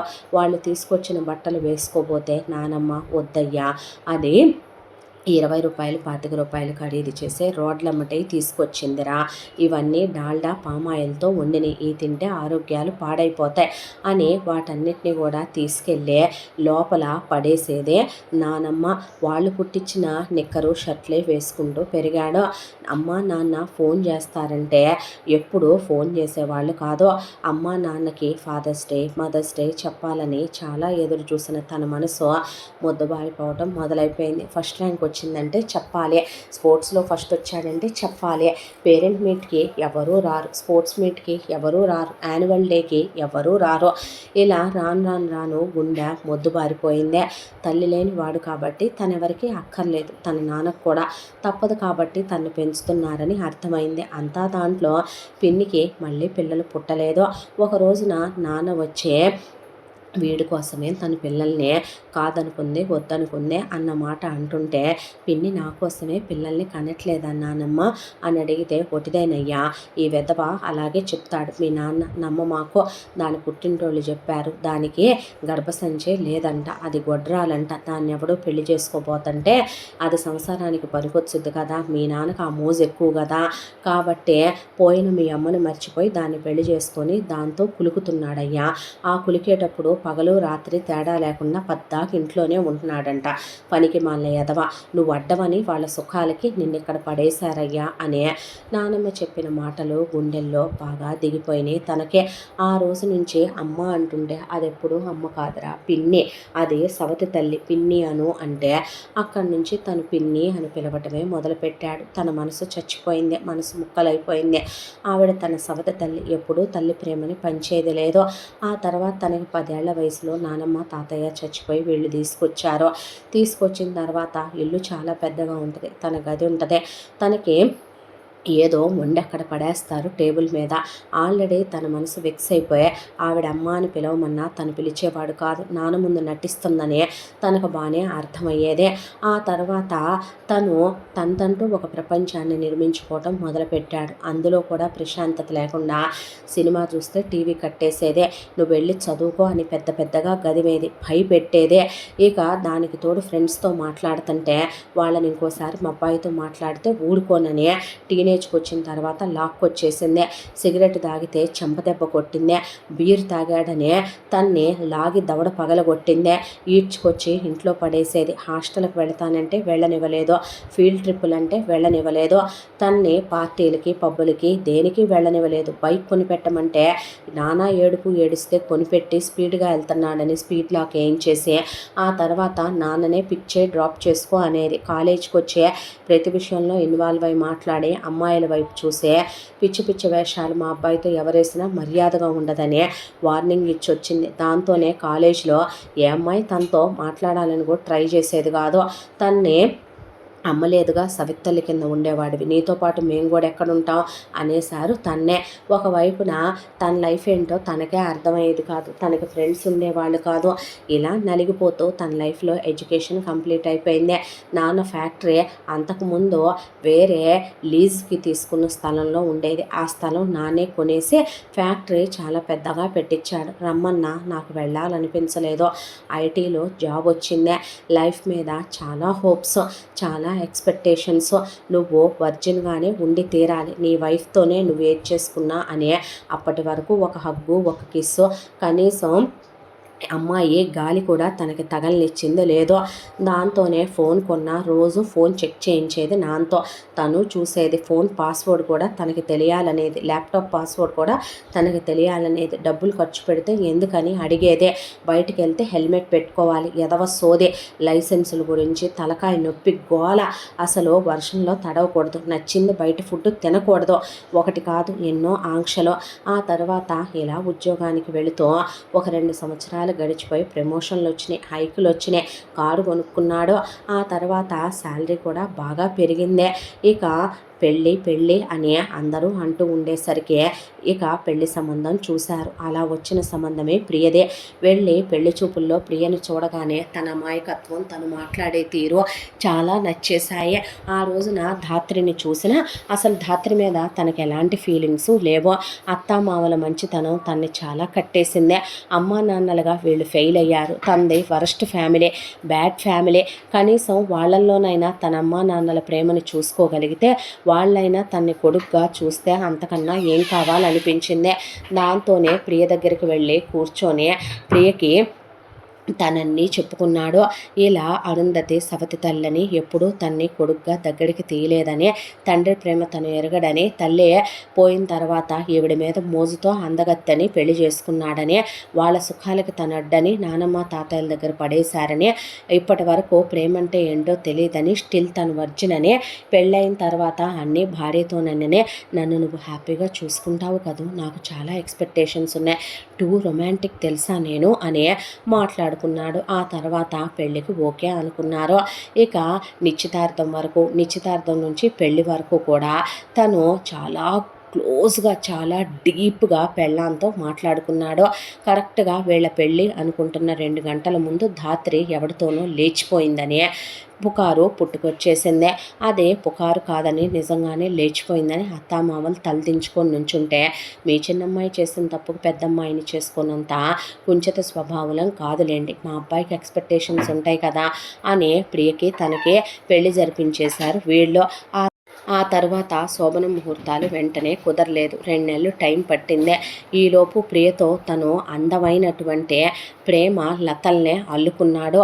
టూ రొమాంటిక్గా డర్టీ టాక్స్ అంటే ఇలా కూడా ఉంటాయా అబ్బా అనేది ప్రియ A+ కాదు A++ డైలాగులో తనతో మాట్లాడుకుంటూ టూ రొమాంటిక్గా తనతో చాలా క్లోజ్గా మాట్లాడుకుంటూ ఆ 2 నెలలు రోజులు లెక్క పెట్టుకుంటూ నరకమే పడ్డాడు తను. బయటికి రా కలుద్దామంటే కలవకూడదు, చూస్తే ఊరుకోవంట, అలా రాకూడదంటున్నారు, మా అమ్మ నాన్న ఇంట్లో ఉంటున్నారని ఆ 2 నెలలు రాలేదు. ఆ తర్వాత ఫస్ట్ నైట్ ఏర్పాట్లు చేశారు. తట్టుకోలేని ఎమోషన్తో ఆ రోజు ఎన్నిసార్లు క్లోజ్ అయ్యాడో ప్రియతో తనకే తెలియదు. చాలా ప్రేమ. ఆ తర్వాత ప్రియతో కలిసి హనీమూన్కి వెళ్ళొచ్చాడు. ఇక రోజు పొద్దున్నే క్లోజ్ అయ్యి ఆ తర్వాత ప్రియకి తినిపించుకొని ఆ తర్వాత ఆఫీస్కి వెళ్ళి ఫోన్లు చేస్తూ మెసేజ్లు చేస్తూ రోజు ప్రియని బయటికి తీసుకెళ్తూ ట్రిప్పులకి వెళ్ళొస్తూ ఆ తర్వాత చాలా క్లోజ్గా ఉన్న క్షణం ప్రియ అంటూనే ఉండేదే, అరుంధతిని గొడ్డు ముద్దాన గొడ్రాల అనే. ఈశ్వర్రావుకి అస్సలు మర్యాద లేకుండా ముసలాయన నువ్వే నిన్నే అన్నా తనన్నీ వింటున్నా సరే ఎందుకు నువ్వు నా వాళ్ళని అలా అనేదని తను అనేవాడు కాదు. ఎందుకంటే ఎప్పుడో ఇది తన ఫ్యామిలీ అని వీళ్ళు తన వాళ్ళని తను ఎప్పుడూ అనుకోలేదు. కాబట్టే అసలు ప్రియని తీసుకొని వెళ్ళిపోయి వేరు కాపురం పెట్టుకుందాం అనుకున్నాడు. అరుంధతి వీలు లేదు వెళ్ళటానికని అడ్డం తిరిగి కూర్చుంటే ఈశ్వర్రావు వెళ్తే ఒప్పుకోనన్నాడు. అసహ్యం వేసిన తప్పక ఇక్కడే ఉండాల్సిన కర్మ. ఆ తర్వాత తను ప్రెగ్నెంట్ అయిందే. ప్రెగ్నెంట్ అయిన తర్వాత తనే జాగ్రత్తగా చూసుకున్నాడు. పాప పుట్టిన తర్వాత తనకి పాపని పెంచడం చేత కాదు, ఈవిడ ఖాళీగానే ఉందని అరుంధతి ఒళ్ళో పడేసింది పిల్లనే. పాలిస్తే అందం తగ్గిపోద్దని, ఫిజికల్గా వెంటనే క్లోజ్ అవ్వలేనని, పాలు ఇవ్వలేనని, నీకు దూరంగా ఉండలేనని చెప్పింది ప్రియ. అంత ప్రేమించేది తన్ని ప్రియ. ఆ తర్వాత ఈవిడే పిల్లని పెంచుకుంటూ కిందుంటే పగలు రాత్రి తేడా లేకుండా ప్రియతో కాపురం చేస్తూ రోజు ఒక స్వర్గంలో తేలి ఆడుతున్నట్టు అందమైన జీవితం. పెళ్ళాం మీద 100 ఏళ్ల జీవితానికి తను ఊహించుకుని కట్టుకున్న కోటలో తను పెంచుకున్న ఎక్స్పెక్టేషన్స్ లెక్కకి మిక్కుటం. అలాంటి సిచ్యువేషన్లో ఒకరోజు పుట్టింటికి వెళ్ళొస్తాను అనే పాపను తీసుకుని వాళ్ళ పుట్టింటికి వెళ్ళిన తర్వాత సడన్గా అత్తమామల దగ్గర నుంచి ఫోన్ వచ్చిందే. పైన నుంచి మెట్లు దిగుతూ కాలు జారి 3 అంతస్తుల మీద నుంచి కిందకు దొర్లుకుంటూ వచ్చి పడిపోయిందని, మోగుదెబ్బ తగిలిందని, తల్లో బ్రెయిన్కి అక్కడికక్కడే మనిషి పోయిందని శవాన్ని పడుకోబెట్టారు. చూసి పేగులు తెగిపోయేలాగా ఏడ్చాడో. తన గుండె బండరాయిగా మారిపోయిందే. ఏడ్చి కన్నీళ్లు కూడా ఇంకిపోయి ఆ రోజు నుంచే పెళ్ళి అని వీళ్ళు వెంట పడుతున్న ప్రియ జ్ఞాపకాలు మర్చిపోయి తను పెళ్లి చేసుకోవాలనుకోలేదు. తీరా వీళ్ళు నీ మరదలతోనే పెళ్లి ఖాయం చేశాం అన్నప్పుడు కూడా తను పెళ్లి చేసుకోవటానికి తను లేచిపోయిందనో లేకపోతే తను క్యారెక్టర్లెస్తనో కాదో ప్రియ తన ఒళ్ళో పడుకొని ఫస్ట్ నైట్ అయిన రోజునే ధాత్రి గురించి తనకి చాలా చెప్పుకుందే.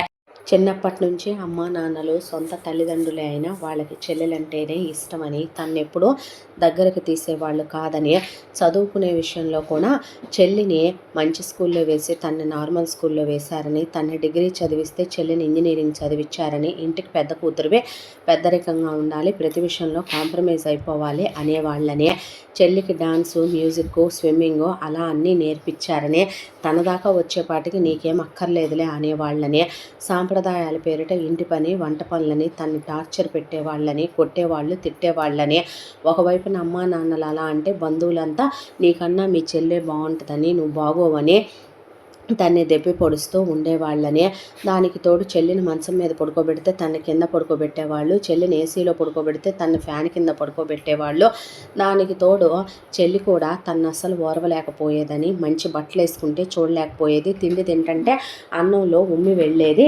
ఇక ఏదైనా తింటంటే కాలుతో తన్నేది, పుస్తకాలు చించేసేది, డ్రాయింగ్లు వేసుకుంటే చించేసేది, ఎగ్జామ్స్ ఉన్నాయంటే బుక్స్ నీళ్ళల్లో ముంచేసేది, స్కూల్కి వెళ్ళి ఎగ్జామ్ యూనిఫామ్ మీద రాయాలంటే యూనిఫామ్ నీళ్లల్లో తడిపేసేది. మెచ్యూర్ అయిన తర్వాత అబ్బాయిలందరి ముందు తన గురించి చండాలంగా చెప్పుకోవాలని వెనకమాల రెడ్డింగ్కు మరకలు అంటించి పంపించేది. ఒక రకంగా కాదు, నరకం అంటే ఎలా ఉంటుందో ప్రత్యక్ష నరకాలు అనుభవించాను. టార్చర్ చేసేది, హింస పెట్టేది, అమ్మా నాన్నలకు చాడీలు చెప్పేది, ఒకవైపున చుట్టాలు బంధువులు అందరి ముందు చులకన చేసేది, హీనంగా మాట్లాడేది, దెప్పి పొడిచేది, చాలా వల్గర్గా మాట్లాడేది. దాంతోనే టార్చర్ తట్టుకోలేక పెళ్లి సంబంధం రాగానే పెళ్లి చేసుకుందామంటే నీ మొగుడు అలా ఉన్నాడు ఇలా ఉన్నాడు, పెద్ద గేగాళ్ళలాగా ఉన్నాడు, చూడటానికి వాడు అవతారం, వాడు ఆఫ్టర్ ఆల్ ఇంజనీర్ గాడే నేను అలాంటి చేసుకుంటా ఇలాంటి చేసుకుంటా అబ్రాడ్ వెళ్ళిపోతా అది ఇది అని ఎన్నో మాటలు అంది, పెళ్లి చేసుకొని వచ్చేస్తున్నానని అన్నీ పంటి బిగువను భరించే వచ్చేసానని చెప్పి ప్రియ ఎప్పుడూ చెప్పుకొని ఏడ్చేదే. ఇప్పుడు నేనున్నాను కదరా నీకు బాధపడబాకని తన దగ్గరికి తీసుకునేవాడు. ప్రియ చెప్పిందని కాదు, తను గమనించేవాడు. మరదలు ఇక్కడికి వచ్చేది, వచ్చినప్పుడు అసలు ఏమాత్రం చనువుగా ఉండేదే కాదు ప్రియతో. తను గమనించకపోలేదు ఆ విషయం. లేచిపోయిన తర్వాత ఒక 3 నెలలకి తిరిగి వచ్చింది అని చెప్పింది ప్రియ. తిరిగి వచ్చిన తర్వాత వెళ్ళిన వాళ్ళు రావాలిగా అని ఎన్ని సంబంధాలు చూస్తున్నా ఒక్క అబ్బాయి దీనికి సెట్ అవ్వటం లేదంట, దీనికి నచ్చట్లేదంట. లేచిపోయి వచ్చిన దీనికి ఫ్రెష్ క్యాండిడేట్లు కావాలంట, వర్జిన్ గాడితో అయితేనే కులుకుద్దంట అనే వాటికి నాకు చాలా బాధ అనిపించేదే. ఆ అమ్మాయి ఎదుటి వాళ్ళని ఎంత చీప్గా చూస్తుందా అనే విషయం అర్థమయ్యే. అత్తామామలు ఇక్కడికి వచ్చినప్పుడు ప్రియని పక్కకు లాక్కెళ్ళే. ప్రియని అది ఇది అని గదువుతూ ఓసారి అత్తగారు చెయ్యెత్తేపాటికి అత్తయ్య అని తను కేకేసేపాటికి ఏంటయ్యా అంటే ఏం చేస్తున్నాడు అత్తయ్య, పెళ్లి చేసి పంపాక కాపురం ఎలా చేసుకోవాలో చెప్పొద్దా అల్లుడు, అదేదో మీరు ప్రేమగా దగ్గరికి తీసుకొని చెప్తే సరిపోద్దిగా అత్తయ్య, అమ్మా నాన్నల ప్రేమ అంటే ఇలాగే ఉంటుందిలే అల్లుడు, నీకు తెలియదులే అనేవాళ్ళు వాళ్ళు కూడా.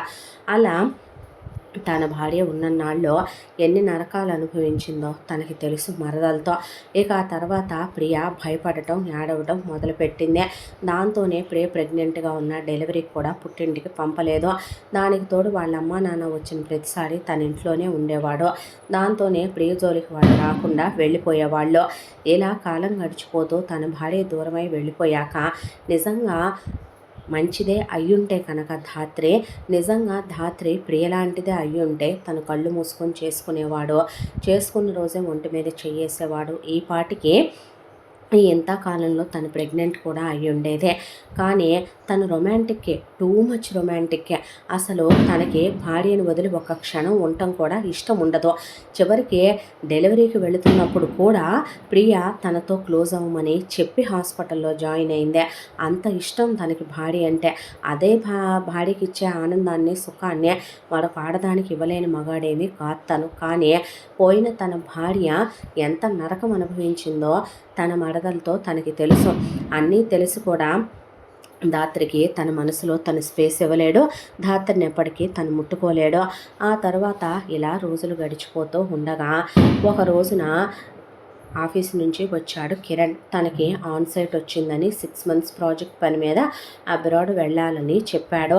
ముందు బట్టలన్నీ ఏమేమి ఉన్నాయా అని సర్దుకోపోతుంటే నోరు మూసుకొని అడ్డంలో మేము సర్దుతామంటే ఏం అక్కర్లేదన్న అరుంధతి తిట్టి వాళ్ళే సర్ది లేని కొన్ని తెచ్చుకున్నాడు తను. తెచ్చుకున్న తర్వాత ఫుడ్లన్నీ ఇద్దరూ కలిసి ప్రిపేర్ చేయడం మొదలుపెట్టారు అరుంధతి ధాత్రే. అయితే అవేవి నాకొద్దు అని బయట నుంచి ఆర్డర్ పెట్టుకున్న ఫుడ్ అంతా కూడా తీసుకెళ్ళి చెత్తకుప్పలో పడేసి పళ్ళు రాలిపోతాయి. బయట ఫుడ్ తింటానన్నావంటే మూసుకొని ఇంట్లో ఆడవాళ్ళు ఇద్దరు కలిసి వండారు, ఎక్స్ట్రాలు చేయకుండా ఈ తీసుకెళ్ళు అనేసరికి బయటోళ్ళు బాగుపడిపోతున్నారే అనేసరికి మీరు వెళ్ళి తెచ్చుకుని తింటారా ఏంటి, మీకెప్పటి నుంచి బయట తిళ్ళు అలవాటు అయినా అందరినీ ఇలాగే బెదిరించి భయపెడుతూ బతికేసే. చిన్నప్పటి నుంచి నన్నంతే నాన్నంతే ఎవరిని వేగనివ్వకు నువ్వు అనేసి ఆ రోజు అలాగే రాత్రి పడుకున్నారు. పడుకున్న తర్వాత ఎలాగైనా తను నెక్స్ట్ డే తనకి ఈవినింగ్ ఫ్లైట్ ఉంది. కానీ వెళ్ళాలనే కంగారులో అన్నీ సర్దుకున్నానా అన్నీ ప్యాక్ చేసుకున్నానా అని ఆలోచిస్తూ ఆ రాత్రి తనకి సరిగ్గా నిద్ర పట్టలేదు. ఆ తర్వాత ఉన్నట్టుండి నిద్రలో నుంచే మెలకు వచ్చి అన్నట్టు నేను ఇవి తీసుకోలేదు డాక్యుమెంట్స్ అని సర్దుకుంటూ ఉండగా తల కిటికీ వైపు తిప్పాడు. ఎటు ధాత్రి తన గదిలో పడుకోదు కాబట్టి అసలు తను పట్టించుకోడు. అలాంటిది కిటికీలో నుంచి చూస్తే భార్య బయట ఎవరితోనూ మాట్లాడుతున్నట్టు కనిపించింది. దాంతో పైన నుంచి కిందకి దిగొచ్చిన తర్వాత బయటికి వెళ్దాం అనుకున్న వాడు కూడా సైడ్కి డోర్ పక్కన కిటికీ దగ్గర నుంచుంటే తన భార్య చేతి చూపుడు వేలు చూపిస్తూ అతనికి ఏవో ఇచ్చే ఆ తర్వాత అతను ఏదో మాట్లాడుతుంటే అతను కన్నీళ్ళు పెట్టుకొని తను కన్నీళ్ళు పెట్టుకొని ఆ తర్వాత అతను భుజం మీద చెయ్యేసి చేతులు పట్టుకొని ఆ తర్వాత వెళ్ళొస్తానని తల మీద చేయి పెట్టి నిమిరి ఆ తర్వాత అవేవో తీసుకుని వాడు వెళ్ళిపోయాడు. అంటే దీనికి ఏమనుకోవాలి నేను అని అలా నుంచొని ధాత్రి లోపలికి రాగానే లాగి చెంప మీద కొట్టాడు కిరణ్. కొట్టేపాటికి ఆ దెబ్బకి కింద పడిపోయిందే. గబా గబా వాళ్ళ అమ్మ నాన్న పాప కూడా లేచొచ్చి ఏం జరిగిందిరా అంటే, నువ్వు మాట్లాడకు, సెకండ్ హ్యాండ్ అంటే నీకు బాగా ఇష్టం కదా, నీకు నెంబర్ 2 బాగా కలిసి వస్తుంది కదా, అందుకే కదా నీ పక్కన పెట్టుకున్నావు, మూసే నాన్న నువ్వు ఇంకా నోరు అనేపాటికి రే అనేసరికి కొడతాను నేను నిన్ను పిన్ని, ఇంకా నువ్వు ఆపేయకపోతే అని ఆవిడ మీదకి వెళ్ళిపోయిన తర్వాత ఏం బ్రతికే బజార్దానా అనేది, నీకన్నా పతితలు కులతలు వేశ్యలు నయమే, అసలు నా ప్రియ అక్కడ నువ్వెక్కడే, దాని కాలి చెప్పులు మోయటానికి సరిపోతావా, దాని కాలి కింద దుమ్ముతో కూడా సమానం కాదు కదవే నీ బ్రతుకు, ఎందుకే బ్రతుకుతున్నావు, ఎందులో అయినా దూకి చావరాదంటే, నీకన్నా వేసలు వెలయాళ్ళు నయమే, ఏం లేదని ఒళ్ళమ్ముకుంటున్నావే, వాడు నీ మాజీ ప్రియుడేనా బావా, తెలిసి తెలియకుండా మాట్లాడుకు, నేనే తప్పు చేయలేదు బావా, ఓహో అంటే వీడు కొత్త మొగుడా, కొత్త మగాడా, అవునులే నీలాంటి వాళ్ళకే పగలొకడు రాత్రి ఒకడు, మంచం కింద ఒకడు, వార్డ్రోబ్ పక్కన ఒకడు, బాత్రూంలో ఒకడు, తోటలో ఒకడు, ఎంతమంది కావాలే, ఒక మొగుడు ఒక మగాడు చాలడగా, వావి వరుసలు లేని నీకు నేనైనా ఒకటే, మా నాన్నైనా ఒకటే, మీ నాన్నైనా ఒకటే అనేపాటికి బావా అనేసరికి ఏంటి వాగుతున్నావు, నీలాంటి పతితతో వెలయాలతో వేశ్యతో ఏ మగాడే కాపురం చేయగలుగుతాడో అని ఆ అమ్మాయిని లాగి చెంప మీద ఇంకోటేశాడు. వేసేపాటికి ఆ అమ్మాయి అలా బిగుసుకుపోయింది. మనిషి ఒక్కసారి చెప్పేది విను, చెప్పుకునే అవకాశం ఇవ్వు నాకు, ఇవ్వనే ఎందుకు ఇవ్వాలి నీకు అని ఆపకుండా 4 గంటల సేపు ఈ తిట్టి ఈ మాటలు అనలేదన్నట్టే తిట్టాడు కిరణ్. తెల్లారిపోయిందే. తెల్లారిపోగానే రెడీ అయ్యి ఎవరు చెప్తున్నా వినిపించుకోకుండా డైరెక్ట్గా లాయర్ దగ్గరికి వెళ్ళి డివోర్స్కి అప్లై చేసేయమని చెప్పి పేపర్స్ తీసుకొని వచ్చి ఇంటికి రాగానే అప్పటికే ఆ అమ్మాయి అన్ని గంటలుగా ఆ సోఫాలో కూర్చుండిపోయింది. లేమ్మా అని ఒకవైపున వీళ్ళిద్దరూ లేపుతున్నా ఆ అమ్మాయి లేవట్లేదు. లాగుతుంటే జాన సాగిపోతుంది. దాంతో వచ్చాడు. లేవే అని అంత గట్టిగా కూర్చున్న ఆ అమ్మాయిని జుట్టు పట్టుకొని లేపాడు పైకి. లేపిన తర్వాత ఆ అమ్మాయి మొహం మీదే విడాకుల కాగితాల మీద సంతకాలు పెట్టి విసిరి కొట్టి, నీలాంటి ఆడదాంతో కాపురం చేసి ఇంటికి వచ్చేసరికి బయట ఎంతమంది చెప్పులున్నాయని లెక్కేసుకునే మగాణ్ణి మొగుణ్ణి కాదులేవే నేను, ఎందుకు అని అడిగారుగా వీళ్ళు, నీ బుద్ధి ఇది కాబట్టి, నువ్వు ఇలాంటి క్యారెక్టర్లెస్ దానివి కాబట్టే అనేసి వాళ్ళు ఆపకుండా తన బ్యాగులు తీసుకుని తన ఫ్లైట్కి ఇంకా 6 గంటల టైం ఉంది, ఇంటి దగ్గర నుంచి ఎయిర్పోర్ట్కి గంట వెళ్ళిపోయాడు. బయలుదేరి ఎయిర్పోర్ట్కి వచ్చి అలా కూర్చున్నాడు. ఫ్లైట్ ఇంకా 5 అవర్స్ డిలే కూడా అవ్వచ్చు అని చెప్పేసరికి అలా కూర్చుంటే ఫోన్లో భార్య ఫోటోలు చూసుకుంటుంటే భార్యతో గడిపిన క్షణాలు భార్య గుర్తొచ్చే, నువ్వెందుకు నన్ను వదిలి వెళ్ళిపోయావు, జీవితంలో నేను ఎన్ని ఎక్స్పెక్టేషన్స్ పెట్టుకున్నానో, మా అమ్మ పుట్టగానే నన్ను వదిలిపెట్టి 4 ఏళ్ల పిల్లాడప్పుడు వెళ్ళిపోయిందే, ఆయన సుఖాలు చూసుకొని ఆవిడని తీసుకొచ్చుకొని ఆవిడ పట్టించుకోలే, ముసలోళ్ళు వాళ్ళ వాళ్ళుండి వాళ్ళెప్పుడూ పట్టించుకునేవాళ్ళు కాదు, అంత ముద్దపడేసి ఒక్కడిని పడుకోమని ఉరుములు పెడుగులు పడ్డప్పుడు భయపడ్డ క్షణాలే ఎక్కువ. వాళ్ళిద్దరు గదిలో పడుకొని టీవీలు చూసుకుంటూ వాళ్ళు సినిమాలకు వెళ్ళొచ్చి ఏదో పెంచేశారు, దిక్కులేని వాళ్ళలాగా పెరిగేశాను, నువ్వు నా లైఫ్లోకి వచ్చావు, నా లైఫ్ అందంగా ఆనందంగా మారుద్దనుకుంటే పాపని నీ గుర్తుగా నీ జ్ఞాపకంగా నాకు ఇచ్చి నువ్వు వెళ్ళిపోయావు, నీ చెల్లెల్ని వీళ్ళు నా మెడకి గుదిబండలా కట్టబెట్టారు, అది నిన్ను ఎప్పుడైతే నరకాలు పెట్టిందో చిన్నప్పటి నుంచే అప్పుడే అదంటే నాకు అసహ్యం ఏర్పడిపోయింది. దాని మీద నాకు ఏ రోజు నెగిటివ్ ఇంప్రెషన్ తప్ప పాజిటివ్ ఇంప్రెషన్ రాలా. ఈరోజు నా కళ్ళతో నేనే చూశాను అది పరాయి మగాళ్ళని పిలిపించుకోవటం. నువ్వెక్కడా అదెక్కడరా, ఆకాశానివి నువ్వు, పాతాళం అదే, నరకంలోకి వెళ్ళలేకపోయాను, అందుకే విడాకులు పడేసి వచ్చానని కూర్చుని అలా కళ్ళకి చెయ్యి అడ్డం పెట్టుకొని ఫోన్లో భార్య ఫోటోలు చూసుకుంటూ కళ్ళల్లో నీళ్ళు తిరుగుతుండగా భుజం మీద చెయ్యేశారు. ఎవరా అని తిరిగి చూస్తే ఒక పెద్ద ఆయన. చూసి పోల్చుకోలేక కన్నీళ్లు తుడుచుకొని అలా చూసే బాబాయ్ అంటే నానా కిరణ్ నువ్వే గారా అంటే నేనే బాబాయ్ అనేసరికి ఆయన కళ్ళజోడు సరి చేసుకొని ఎలా ఉన్నావురా అనేసరికి కన్నీళ్లు తుడుచుకొని లేచి ఆయన్ని గట్టిగా కౌగిలించుకొని ఆయన ముద్దు పెట్టుకున్నాడు. ఆ తర్వాత రా బాబాయ్ కూర్చో అని పక్కనే కూర్చోబెట్టాక, ఏ బాబాయ్ చిన్నప్పుడు ఎప్పుడో నేను పుట్టక ముందు వెళ్ళిపోయావంట.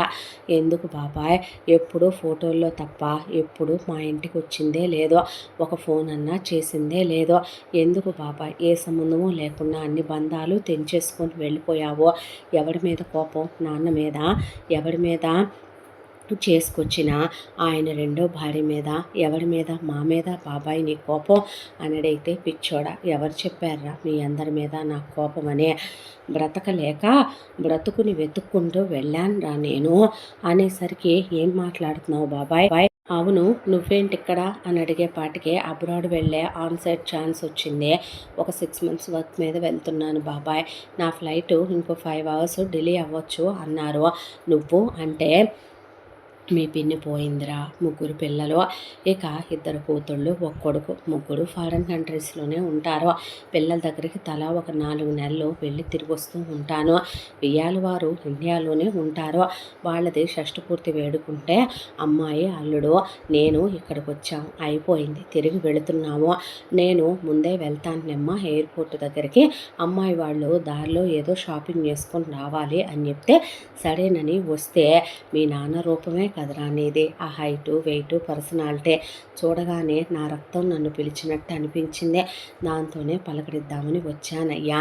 మా ఫ్లైట్ కూడా ఇంకొక 3 గంటలు ఉందని ఆయన పక్కన కూర్చున్నాడు. కూర్చున్న తర్వాత, కిరణ్ అసలు ఏమైంది బాబాయ్, ఎందుకు ఇలా దూరంగా వెళ్ళిపోయారు మీరు అనేసరికి, దానికి కారణం ఒకటని చెప్పనా ఒకళ్ళని చెప్పనా, మా అమ్మ నాన్నలకి మీ నాన్న నేను 2 కొడుకులు, రామలక్ష్మణులంతా క్లోజ్గా ఉండేవాళ్ళం. మీ నాన్న చాలా మంచోడ్రా, ఆ దేవుడైన రాముడు ఎంత గొప్పోడో మీ నాన్న అంతే గొప్పోడో.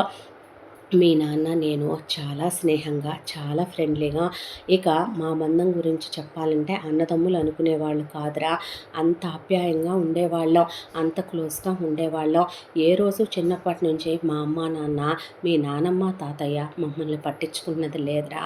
మీ నానమ్మ తాతయ్య మొదటి నుంచి సెల్ఫిష్, వాళ్ళ వరకు వండుకోవటం తినటం, వాళ్ళ వరకు సినిమాలు షికార్లు పడగది ముచ్చట్లు, మమ్మల్ని గాలికి ధూళికి వదిలేశారు. మేమే ఇద్దరం కలిసి వండుకోవటం తినటం, ఆ తర్వాత కలిసి స్కూల్కి వెళ్ళి రావటం, ఎలాగో గాలి ధూళికి పెరిగేసాం. పెరిగిన తర్వాత మీ నాన్న నేను డిగ్రీ పీజీ చేసాం. ఇద్దరికి గవర్నమెంట్ ఉద్యోగాలు వచ్చాయి. చాలా సంతోషంగా ఉద్యోగాలకు వెళ్ళటం మొదలుపెట్టాం. ఆ తర్వాత మాకు దరిద్రానికి పెళ్లి వయసు వచ్చిందనే విషయం మేము మర్చిపోయినా, మీ నానమ్మకి తాతయ్యకి అప్పుడు గుర్తొచ్చిందే. మీ అమ్మ అంటే మీ నాన్న మొదట చేసుకున్న నీ కన్న తల్లి సుందరమ్మ, మీ నాన్నకి నాకు ఇద్దరికి మరదలే అవుతుంది. అయితే మా అమ్మ వాళ్ళ తమ్ముడు కూతురు. మీ అమ్మ చదువుకోలేదు, నిషాని చూడటానికి అసలేమీ బాగోదో, నీకు తెలుసుగా, నేను అనకపోయినా నువ్వు నేనన్నా అది నిజమేనని నువ్వు ఒప్పుకోవాలి. మా ఇద్దరికన్నా చిన్నదే కాబట్టి ఫస్ట్ నాకు ఇచ్చి చేద్దామనుకున్నారు. మీ అమ్మ చిన్నప్పటి నుంచి కూడా, మీ అమ్మకి యాటిట్యూడ్ ఎక్కువ, దానికి తోడు మాట్లాడటం చేత కాదు, అహంకారం ఎక్కువ. నాకు మీ అమ్మని చేసుకోవటం అసలు ఇష్టం లేదు. చిన్నప్పటి నుంచి కొట్టుకునేవాళ్ళం. నేను చేసుకొని అనేసాను. ఆయన అన్నయ్య ఉన్నాడుగా నువ్వు చేసుకోపోతే అని. చిన్నప్పటి నుంచి మీ నాన్న చాలా సాఫ్ట్, చాలా మెతక, భరించటం బాగా అలవాటు, ఓర్పు సహనాలు చాలా ఎక్కువ. మీ నాన్నను ఒప్పించే మెడలు వంచే మీ నాన్న ఇష్టం లేకుండానే మీ అమ్మను పెళ్లి చేసుకున్నాడు. చేసుకున్న తర్వాత చెప్తే బాగోదురా, కానీ మగపిల్లాడివి కాబట్టి, నువ్వు మా రక్తం కాబట్టి చెప్పాల్సి వచ్చిందే. మీ నాన్న పడక గదిలో నరకమే చూశాడు. ఆడవాళ్ళని బాడీ షేమింగ్ చేసే మగాళ్ళని చూసుంటాం. మీ అమ్మ మాట్లాడే మాటలు వీధిలోకి వినపడే మీ నాన్న గురించే. నేనన్నా కాస్త ఎత్తు తక్కువ ఉంటాను, బొద్దుగా ఉంటాను. మీ నాన్న ఎంత అందంగా ఉంటాడో నువ్వు మీ నాన్నకి జిరాక్స్ కాపీలా ఉంటావు, నేను చెప్పక్కర్లేదు. కానీ అనాకారైన మీ అమ్మ మీ నాన్న సాటిస్ఫై చేయలేకపోతున్నాడని పడగ గదిలో తనకు నచ్చినట్టుగా ఉండమని మీ నాన్ననే అలా ఉండు ఇలా ఉండని ఆ మాటలు చెవులతో వినలేం, నోటితో నేను నీకు చెప్పలేను. ప్రత్యక్ష నరకమే అనుభవించాడో. నేను వదిలే అన్నయ్య, గెంటిపడే అని కూడా చెప్పాను మీ నాన్నకే. అయినా పాడేని వదిలేసే కుసంస్కారి కాదు మీ నాన్న. మీ అమ్మను కొట్టేవాడు కాదు, తిట్టేవాడు కాదు. మీ నాన్న అలా ఉన్నాడు ఇలా ఉన్నాడని బాడీ షేమింగ్ చేసినా భరించేవాడు. రోజు మీ అమ్మ ఎప్పుడు రమ్మంటే అప్పుడు గదిలోకి వెళ్ళాలి, సుఖపెట్టాలి. నాకు చాలా కోపం ఎక్కువ, నాకు అసహ్యం కూడా వేస్తుంది అలాంటి పనులు. మీ అమ్మని నేను అసలు మాట్లాడించేవాడిని కాదు, చెప్తే బాగోదు. మీ అమ్మ మీ నాన్న పెళ్లి చేసుకొని నాతో చాలాసార్లు తప్పుగా ప్రవర్తించాలని చూసిందిరా. నేను బాత్రూంలో స్నానం చేస్తుంటే వెనక నుంచి వచ్చి వేపు రుద్దుతానంటాం, నేను తల స్నానం చేస్తుంటే తల రుద్దుతానంటాం, నా తల తుడుస్తానంటాం, నాకు భోజనం వడ్డిస్తానని చెప్పి నా బొగ్గలు గిల్లి వెళ్ళటం, నేను బట్టలు మార్చుకుంటుంటే గదిలోకి వచ్చేయటం, ఏమీ తెలియనట్టు నటించేది. కానీ మీ అమ్మ క్యారెక్టర్ అంత మంచిది కాదయ్యా. నేను నిందలు వేశానని నువ్వు అనుకోకు. నువ్వు పుట్టకముందు జరిగిన ఆ దైవ సాక్షిగా నేను చెప్పేది నిజం. మీ అమ్మ ఏం చేసినా మా అమ్మకి నాన్నకి ఇష్టం. ఎందుకంటే మీ అమ్మ వాళ్ళ మేనకోడలు కాబట్టి. మీ అమ్మను వాళ్ళేమీ అనేవాళ్ళు కాదు. నేను ఇలా ఉండటం కరెక్ట్ కాదని పెళ్లి చేసేసుకోవాలనుకున్నాను. బయట అమ్మాయినే మీ పిన్నినిచ్చి నాకు పెళ్లి జరిపించారో. మీ పిన్ని చాలా మంచిదే, చాలా సెన్సిటివ్. నాకు ఎంత కోపం ఎక్కువో దానికి అంత ఓర్పు ఎక్కువ. మీ పిన్నికి అమ్మా నాన్నలు లేరయ్యా, పుట్టిల్లు లేదు. వాళ్ళ అన్నయ్య వాళ్ళు పెళ్లి చేసి పంపించి ఆయన ఫ్యామిలీని తీసుకొని పాపం దుబాయ్కి వెళ్ళిపోయాడు బ్రతుకు తెరువు కోసం. నేనే సర్వస్వం, నేనే జీవితం అని నన్ను నమ్ముకొని వచ్చింది మీ పిన్నే. మీ అమ్మ మీ నానమ్మ కలిసి పిన్నిని నా ముందే కొట్టి తిట్టి వాతలు పెట్టే నరకానికి గురి చేసే చిత్రహింసలు పెడుతుంటే నేను ఎదురు తిరిగిపోయి కొట్టడానికి వెళ్ళేసరికి మీ పిన్నే నాకు మొత్తు పెట్టిందని, మీ పిన్నే నన్ను మాయ చేసిందని, మీ పిన్నే నన్ను ముగ్గులో దించిందని, మందు పెట్టిందని రోజు గొడవే, రోజు రచ్చే, రోజు కొట్టడమే. ఇక ఒకానొక రోజు మీ పిన్నికి ఎముకలు కూడా విరిగిపోవటం మొదలైనవి. దాంతో వెళ్ళిపోదామన్నాను. నేను వచ్చి మీ కుటుంబాన్ని మీ అన్నదమ్ముల్ని వేరు చేసినట్టు అయిపోతుంది, వద్దు అంటే మీ నాన్నతో రంకంట కట్టేసింది మీ అమ్మ. మీ పిన్నికి భోజనం వడ్డిస్తుందనే మీ పిన్ని నడుము వైపు చూశాడు మీ నాన్నని. మా అన్నయ్య నా భార్య ఎలాంటి వాళ్ళో నాకు బాగా తెలుసు. ఇక వీళ్ళ అరాచకాలు మితిమీరిపోయి ఒక రోజున మీ పిన్ని మెడకి తాడు బిగిచ్చేసి, మీ అమ్మ అప్పుడు కడుపుతో ఉందరా, నువ్వే ఉన్నావు కడుపులో, నిర్దాక్షిణ్యంగా మీ పిన్నిని చంపేయాలని చూసిందే. దాంతో కడుపుతో ఉంది, కొడితే చచ్చుద్దని, వయసు అయిపోయింది కన్న తల్లి, దాన్ని నరికేస్తే అనవసరమైన పాపం నాకని మీ నాన్న లాగేయటం వల్ల మీ పిన్నిని బయటికి తీసుకొని ఆ తర్వాత నాకు ఆస్తులు రావాల్సిన వాటా తీసేసుకుని ఉద్యోగం కూడా మానేశానయ్యా నేను. మీ నాన్న ఎంత ఆపుతున్నా ఆ క్షణం నాకు ఆగాలనిపించలేదు. మీ నాన్నను కూడా తిట్టిన తిట్టకుండా తిట్టాను. నువ్వు అనుభవిస్తావన్నయ్య, నేను చెప్తే నువ్వు వినట్లేదు అని ఎవరికీ తెలియనంత చాలా దూరం వెళ్ళిపోయినా అదే ఊళ్ళో నాతో పాటు చదువుకున్న ఒక స్నేహితుడు మన ఇంటికి ఎదురింట్లోనే ఉంటాడు. వాడు నా ప్రాణ స్నేహితుడు, నాతో పాటు టచ్లోనే ఉన్నాడు. అన్ని విషయాలు నాకు తెలుస్తూనే ఉండే. మా ఇంట్లో ఏం జరిగినా వాళ్ళ ఇంట్లోకి మొత్తం కనపడుద్దే. నేను వెళ్ళిపోయిన తర్వాత వాడు చెప్పుకురావటం మొదలుపెట్టాడు నాకు ఫోన్లో.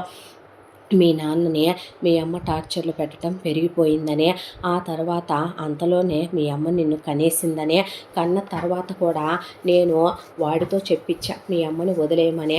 పిల్లాడు పుట్టకముందే నేను ఆ పని చేయలేకపోయాను, పుట్టాక వాడు నా ప్రాణబంధం అయిపోయాడు, ఎలా వదలగలనని నీకోసం మీ నాన్న నరకంలో ఉండటానికి ఒప్పుకున్నాడురా అనేపాటికి కళ్ళల్లో నీళ్లు తిరిగిపోయినాయి కిరణ్కి. ఆ తర్వాత మీ అమ్మ పెట్టే టార్చర్లో ఒకవైపున కన్నదే కానీ మీ అమ్మ నిన్ను పట్టించుకోలే. మీ నానమ్మ తాతయ్య నువ్వు చచ్చావో బతికావో కూడా చూడలే. మీ నాన్న ఒకవైపున ఆఫీస్కు వెళుతూ నిన్ను తీసుకొని ఆఫీసులో ఉయ్యాల కట్టి నిన్ను పెంచుకున్నాడయ్యా. నీకు 2 ఏళ్ల వయసు వచ్చేసరికి చేసిన పాపాలకో ఏమో మీ అమ్మకు మాయ రోగం పుట్టిందే. తీసుకొని మంచంలో పడితే అంతా మేనగోళ్ళైనా కబుర్ల కోసమే తప్ప మీ అమ్మ మంచంలో పడిందంటే మీ నానమ్మ తాతయ్య పట్టించుకోలే. మీ నాన్నే 2 సంవత్సరాల పాటు ఉద్యోగం మానేశాడు. మానేసి గవర్నమెంట్ ఉద్యోగం, పెద్ద జీతం, పై డబ్బులు వచ్చే ఉద్యోగం కాదనుకొని మీ అమ్మకి మలమూత్రాలు ఎత్తిపోసే, చెప్పుకోరాని చోట చెప్పుకోరాని జబ్బే వచ్చింది మీ అమ్మకి. మీ అమ్మకి సేవలు చేశాడు. ఆ తర్వాత ఒకనాడు మీ అమ్మ పోయిందే. మీ అమ్మ పోయినప్పుడు కూడా మీ అమ్మని మింగేశాడని మీ నాన్ననే నానా మాటలు అన్నారు వాళ్ళ పుట్టింటోళ్ళు. మీ నానమ్మ తాతయ్య కూడానంట. ఆ తర్వాత నిన్ను పెట్టుకొని అలా బ్రతుకుతూ బాధపడుతూ ఉండగా మీ నాన్నకేమి మళ్ళీ పెళ్లి చేద్దామని మీ నాన్నమ్మ తాతయ్య అనుకోలేదురా. కానీ మా చుట్టాలు బంధువుల్లో మంచోళ్ళు కూడా ఉన్నారు. వాళ్ళు మీ నాన్నకి పెళ్లి చేద్దాం అనుకోని రెండో వదిన్నే అరుంధతి వదిన సంబంధం చూస్తే మీ నాన్న ఏం మాట్లాడాడో తెలుసా? వెళ్ళి అరుంధతి వదినతో, నాకు నా కొడుకు అంటే ప్రాణం, నా కొడుకునే నీ బిడ్డలా చూసుకో, కావాలంటే నేను నీతో పిల్లల్ని కన్నంటల్లా ఒకళ్ళని కంటాను, నిన్ను చాలా ప్రేమగా చూసుకుంటాను, కానీ నా బిడ్డను మాత్రం నువ్వు తల్లి లేదనే లోటు లేకుండా చూసుకోమని మీ నాన్న చెప్తే ఆవిడ ఆ క్షణం ఒక చిరునవ్వు నవ్వి, మన జీవితంలో వాడే మన బిడ్డగా ఉంటాడులేండి అందంట. అన్న తర్వాత మీ నాన్నేమి ఆవిడ్ని పిల్లల్ని కనొద్దనో కంటే దగ్గరికి తీననో చెప్పలేదు. కానీ ఎక్కడ ఆవిడలోనే సవతి తల్లి అనే భావన వస్తుందేమోనని చెప్పి పెళ్ళికి ముందే గర్భసంచి తీసేయించుకుందరా అరుంధతి వదిన అనేపాటికి కళ్ళల్లో నుంచి నీళ్ళు అలా కారిపోవటం మొదలైన కిరణ్కే. గొడ్రాల గొడ్రాల గొడ్డు మోద్దానా అనే ఒకవైపున ఆవిడ్ని మీ నానమ్మ తాతయ్య చుట్టాలు బంధువులు ఊరంతా అంటున్నా నీకోసమని భరించిందే, నువ్వే ప్రాణం నువ్వే లోకమని మీ నాన్నని పెళ్లి చేసుకొని వచ్చిన తర్వాత మీ నానమ్మ తాతయ్య ఓరవలేకపోయారు. ఆవిడ్నే నీతో క్లోజ్గా ఉంటుందని, నిన్ను దగ్గరికి తీస్తుందని, నీకు తల్లి ప్రేమ ఇచ్చిందని విషం కక్కాలనుకున్నారు. నిన్ను వాళ్ళకి ఎగనెస్ట్ చేయాలనుకున్నారు. అదే టైంకి మీ నాన్న ఉద్యోగం మానేశాడు కాబట్టి మీ పిన్ని చెప్పిందనే దాంతోనే మీ నాన్న ఎలాగైనా సరే రేపొద్దున పిల్లాడిని యువరాజులా పెంచాలి అని ఆవిడ అడిగిందని ఉన్న ఆస్తిలో తన వాటా కూడా తీసుకొని వచ్చి ఇప్పుడు మీ నాన్న రన్ చేస్తున్న ఫ్యాక్టరీ పెట్టాడు. ఆ ఫ్యాక్టరీ చనిపోయిన మీ అమ్మ పేరు మీద పెట్టాలని పంతం పట్టారు మీ నానమ్మ తాతయ్య. వీల్లేదని నీ పేరు మీదే పెట్టారు కిరణ్ ఇండస్ట్రీస్ అని. అదేరా కే ఇండస్ట్రీసేగా మీదే అనేసరికి ఇప్పటి వరకు తను ఎప్పుడు అది తన పేరనే అనుకున్నదే లేదు, అసలు ఆలోచించిందే లేదు అసలు. దాంతో కళ్ళల్లో నీళ్ళు తిరిగిపోయినాయి. మీ నానమ్మ తాతయ్య మళ్ళీ నటించి మీ నాన్న పిచ్చోడు అనుకోవాలా, లేకపోతే అమ్మా నాన్నల్ని నమ్మాడు అనుకోవాలా? అయ్యా నువ్వు వెళ్ళిపోయి, మీ తమ్ముడు వెళ్ళిపోయే, మేనగోళ్ళని తెచ్చుకున్న నీ భార్య వెళ్ళిపోయే, ముసలోళ్ళవురా ఇద్దరం ఎలా పడుంటాం, వీడిని మా దగ్గరికి పంపించయ్యా, ఊడు పొమ్మంటుంది, కాడు రమ్మంటుంది, ఉన్న 4 నాళ్ళు వాళ్ళలోనే మీ అందరినీ చూసుకుంటా బ్రతుకుతామని నిన్ను పంపించనని మీ పిన్ని లోపలికి తీసుకెళ్ళిపోతే అలా నిన్ను పడుకోబెట్టుకొని ఉంటే మీ నానమ్మ తాతయ్య మీ నాన్న కాళ్ళ మీద పడి నిన్ను కొన్నాళ్ళు ఉంచుకుంటామని తీసుకెళ్లారు. మీ నాన్న నిద్రపోతున్న మీ పిన్ని పక్కలో నుంచి తీసి నిన్ను ఇచ్చేసి తెల్లారి మీ పిన్ని వెళ్ళి నిన్ను తెచ్చుకోవాలంటే వద్దని అమ్మా నాన్న బాధపడతారని అన్న తర్వాత ఆ రోజు నుంచి నిజం చెప్పాలంటే ఏ శారీరక సుఖాల కోసం మీ అమ్మా నాన్న పెళ్లి చేసుకోవాలి. మీ నాన్న ఫ్యాక్టరీ ఏమంటా పెట్టాడో ఆవిడది నీ కోసం డెవలప్ చేయమందని మీ నాన్న నెలలే ఇంటికి వచ్చేవాడు కాదు. అంతా దాంట్లో నీ కోసమని రేపొద్దున నువ్వు తిరిగి వస్తావని. ఇప్పుడు మీ ఇల్లు ఎకరం స్థలంలో ఉంది, మీ నాన్న ఐడియా అనుకుంటున్నావా? అరుంధతి వదినే అంత పెద్ద స్థలం కొనమని. పిల్లాడికి ఫుట్బాల్ కోర్టు ఉండాలి, క్రికెట్ ఆడుకుంటాడు, పిల్లాడికి స్విమ్మింగ్ పూల్ ఉండాలి, 5 అంతస్తులు ఇల్లు కట్టించాలి అని 16 గదుల ఇల్లు. మీ ఇంట్లో ఒక్కో రూమ్ ఎంత ఉంటుందిరా? పెద్ద ప్యాలెస్లా ఉంటుంది మీ ఇల్లు. ప్రతి ఒక్కటి నీ కోసమని వెతికి కట్టించింది ఆ మహానుభావురాలు. నిన్ను తీసుకెళ్ళిన మీ నానమ్మ తాతయ్య విషం కక్కటం మొదలుపెట్టారు. ఆవిడ మీద ఉన్నవి లేనివి నీకు బాగా చాడీలు చెప్పి నూరిపోయటం మొదలుపెట్టారని ఎదురింట్లో ఉన్న నా ఫ్రెండ్ చెప్పాడు. నిన్ను పట్టించుకునే వాళ్ళు కాదని అరుంధతి వదిన వచ్చినప్పుడల్లా నిన్ను తీసుకెళ్ళిపోతానంటే వద్దని కాళ్ళు పట్టుకొని ఏడ్చి దండాలు పెట్టేవాళ్ళని, నీకోసం రోజు ఫోన్ చేస్తే నువ్వు లేవని, స్నేహితులతో ఆడుకోవటానికి వెళ్ళావని, నీకోసం ఆవిడ వండి తెచ్చి కొనుక్కొచ్చి నువ్వు వేసుకోవటం ఇష్టం లేక నీకు ఆవిడ మీద నూరు పోసి చెప్తూ ఉన్నారని నా స్నేహితుడు చెప్పినా నేను మీ పిన్ని ఒక్కటే అనుకునేవాళ్ళం. ఎంతైనా నీలో ఉందే మా రక్తంరా, నువ్వు నిలువెత్తు మా రక్తానికి నిదర్శనానివే. మా మంచి గుణాలన్నీ నీకు రాకుండా ఎలా ఉంటాయ్యా? మీ నానమ్మ తాతయ్య చెప్పినంత మాత్రాన నువ్వు అవేమీ నమ్మవని, వినేసి వదిలేస్తావని, తల్లి లాంటి పిన్నిని నువ్వు పిన్ని అని కాదు అమ్మ అని పిలిచేంత ప్రాణం పెట్టుకొని ఆవిడ కోసమే ఉంటున్నావని నాకు అర్థమైందే అనేసరికి ఎవరో చెప్పుతో లాగి చెంప మీద కొట్టినట్టు అనిపించి ఆవిడని ఎన్నిసార్లు పిన్ని అన్నాడో, గొడ్రాలన్నాడో, గొడ్డుమొద్దన్నాడో గుర్తొచ్చే నరాలు తెగిపోయి ప్రియ ఆవిడని అంటుంటే తను చూస్తూ ఎలా ఊరుకున్నాడో అన్నీ గుర్తొచ్చి పట్టా పట్టా తెగిపోయినాయి నరాలు. ఆ తర్వాత మీ నానమ్మ తాతయ్య పోయారని తెలిసి కూడా నేను రాదలుచుకోలేదు, రాలేదురా.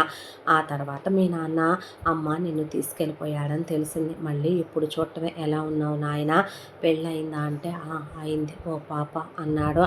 అన్న తర్వాత ఈలోపు నాన్న అని వాళ్ళ పిల్లలు వస్తే, రా నాన్న ఫ్లైట్ టైం అవుతుంది అంటే వీడు అనేసరికి హాయ్ అని పలకరిస్తే హాయ్ అన్నాడు. అసలు తన బ్రెయిన్ ఏమీ పని చేయట్లేదు. ఆ తర్వాత వెళ్ళొస్తానయ్యా, ఎక్కడుంటున్నారంటే అడ్రస్, విజిటింగ్ కార్డు, ఆఫీస్ది, ఫ్యాక్టరీది, ఇంటిది 3 చేతిలో పెట్టాడు. పెట్టిన తర్వాత వస్తానరా ఈసారి వచ్చినప్పుడు నాన్నకి చెప్పు అని ఆయన వెళ్ళిపోయాడు. పేగులు తెగిపోయేంత దుఃఖంతో ఎయిర్పోర్ట్లో మోకాళ్ళ మీద కూర్చొని ఏడ్చేసి, చిన్నప్పటి నుంచే ఆమె తన విషయంలో మరి ఎందుకు అలా చేసింది, ఎందుకంత స్ట్రిక్ట్గా ఉందే తనకు అర్థం కాలేదు. ఏడ్చి ఆవిడకి సారీ చెప్పాలని వెంటనే ఫోన్ చేశాడు. చేసేసరికి ఈశ్వర్రావు గారు ఫోన్ తీస్తే, అయ్యో చేసిందంతా మా పెద్ద కూతురు అయితే శిక్ష మా చిన్న కూతురికి వేస్తారా దేవుడా వదినా అని అట్నుంచి తన అత్తామామలో అరుంధతి అమ్మ చెల్లా అని మామగారు మాట్లాడుతున్న మాటలు వినపడి, నాన్న ఏంటక్కడ, నువ్వు ముందు ఇంటికి రా నోరు మూసుకొని అన్నాడు ఆయన. అన్న తర్వాత ఆఫీస్కి ఫోన్ చేసి వెళ్ళటం కుదరదంటే, జాబ్లోంచి తీసేయాలంటే తీసేయండి మాకే ఉంది ఓన్ ఫ్యాక్టరీ అని చెప్పి అక్కడి నుంచి ముందు బయలుదేరి ఇంటికి వచ్చాడు. ఇంటికి వచ్చేసరికి ఏంటత్తయ్య ఏంటి మావయ్య అనేసరికి, చేసింది తప్పు మా పెద్ద కూతురు అయితే చిన్న కూతురికి శిక్ష చేసి విడాకులు ఇస్తా ఉన్నావంటగా అల్లుడు, ఇలా అన్నావంట కదయ్యా, తెలుసుకొని వచ్చాము, ఇదెక్కడ న్యాయం బాబు అనేసరికి నాకేం అర్థం కావటం లేదు. అన్న తర్వాత మీ అందరికీ కొన్ని నిజాలు చెప్పాలి నాన్న అంటే, నువ్వు ఇంకేం మాట్లాడినా మా మీద ఒట్టేనమ్మా అన్న తర్వాత, చిన్నప్పటి నుంచి పెద్ద కూతురు అంటే అతి ప్రేమతో చిన్న కూతురు దేనికైనా సర్దుకుపోయేటట్టుగా దీన్ని పెంచి దాని పెంకితనాన్ని మొండితనాన్ని భరిస్తూ దాని కింద చేతగాని వాళ్ళలా తయారైపోయి కొండ మీద కోతిని అడిగినా తీసుకొచ్చి ఇవ్వటం మొదలుపెట్టాం. దాంతోనే దాన్ని చాలా పెద్ద ఇంటర్నేషనల్ స్కూల్లో వేస్తే దీన్ని మామూలు కాన్వెంట్లో దానికి కావలసినవన్నీ కొనివ్వటం, దానికి కావలసినవన్నీ ఇవ్వటం, అంతా దాంట్లో సైకోలా శాడిస్ట్లా తయారైపోయింది. అదే చుట్టాల ముందు బంధువుల ముందు దీన్ని హింసలు పెట్టడం, టార్చర్లు పెట్టడం, తిండి తినకపోవటం, దాని బట్టలన్నీ చించేయటం, దాన్ని కొట్టడం, దాని జుట్లు కత్తిరించడం, దాన్ని నరకాలు పెట్టి హింసలు పెట్టుకురావటం మొదలుపెట్టింది. ఒక టైం కలిసిపోయాం బాబు, మా ఓర్పు సహనాలు చచ్చిపోయినాయి. కొడితే సూసైడ్ చేసుకుంటానని వీధిలోకి ఎక్కి పోలీస్ స్టేషన్లోకి వెళ్ళిపోయింది. దాంతో ఏమీ చేయలేక అదంటే మాకు బలహీనత భరిస్తూ చిన్నమ్మాయినే ఓర్పు సహనం ఉంది కాబట్టి అక్కేం చేసినా కాంప్రమైజ్ అయిపోమ్మని చెప్పి నేర్పుతూ పెంచుకొచ్చాం. ఆ తర్వాత ఇక మేము చదివిద్దామనుకున్న దానికి చదువు అవ్వలేదు. అదే డిగ్రీకి వెళ్తానని వెళ్ళిందే. ఇది చాలా బాగా చదువుద్దని ఇంజనీరింగ్లో చేర్చుకున్నాం. ఆ తర్వాత ఈ టార్చర్లు తట్టుకోలేక చిన్నపిల్లని ఒకరోజు గొంతుత్తే పోయింది బాబు. ఏదో చిన్న నెయిల్ పాలిష్ విషయం దగ్గర చిన్నపిల్ల పడుకొని ఉంటే దాన్ని గోళ్ళు కత్తిరిస్తున్నానని ఏలు కత్తిరించేయబోవటం, దాన్ని బ్లేడులతో కొయ్యటం, కారం పెట్టడం, సైకో శాడిస్ట్లా తయారైంది. అదే పెళ్లి చేసేద్దామని సంబంధాలు చూస్తుంటే మీ సంబంధం వచ్చిందే, మీ ఇద్దరు మాట్లాడుకున్నారు, నచ్చిందని చెప్పావు. ఆ తర్వాత నిశ్చితార్థం అయిపోయిందే. ఇక మీ పెళ్ళి కరెక్ట్గా 2 గంటలు ఉందనంగా లేచిపోయిందే. ధాత్రి కాదు ప్రియ అనేపాటికి ఏంటి అన్నారు ఈశ్వర్రావు అరుంధతి. అవును వెళ్ళిపోయింది మా పెద్దమ్మాయి, చిన్నమ్మాయి కాదు. మా పెద్దమ్మాయి ఎవరినో ప్రేమించిందంట. ఈ గేగాడు నాకు నచ్చలేదు, వీడితో నేను కాపురం చేయలేను, నేను ప్రేమించిన వాడే నాకు కావాలి, వాడు వేరే క్యాస్ట్, ఈ విషయం తెలిస్తే మీరు ఒప్పుకోరు అని చెప్పి నేను ఆల్రెడీ కొంత ₹1,00,00,000 ఆఫీస్ డబ్బులు తీసుకొచ్చి పెడితే అవి కాజేసి కొన్ని నగలు కూడా తీసుకొని అక్కడి నుంచి వెళ్ళిపోయిందే. వెళ్ళిపోయేసరికి మా కాలు చెయ్యి ఆళ్ళ. మీకు చెప్పాలంటే భయం వేసిందే.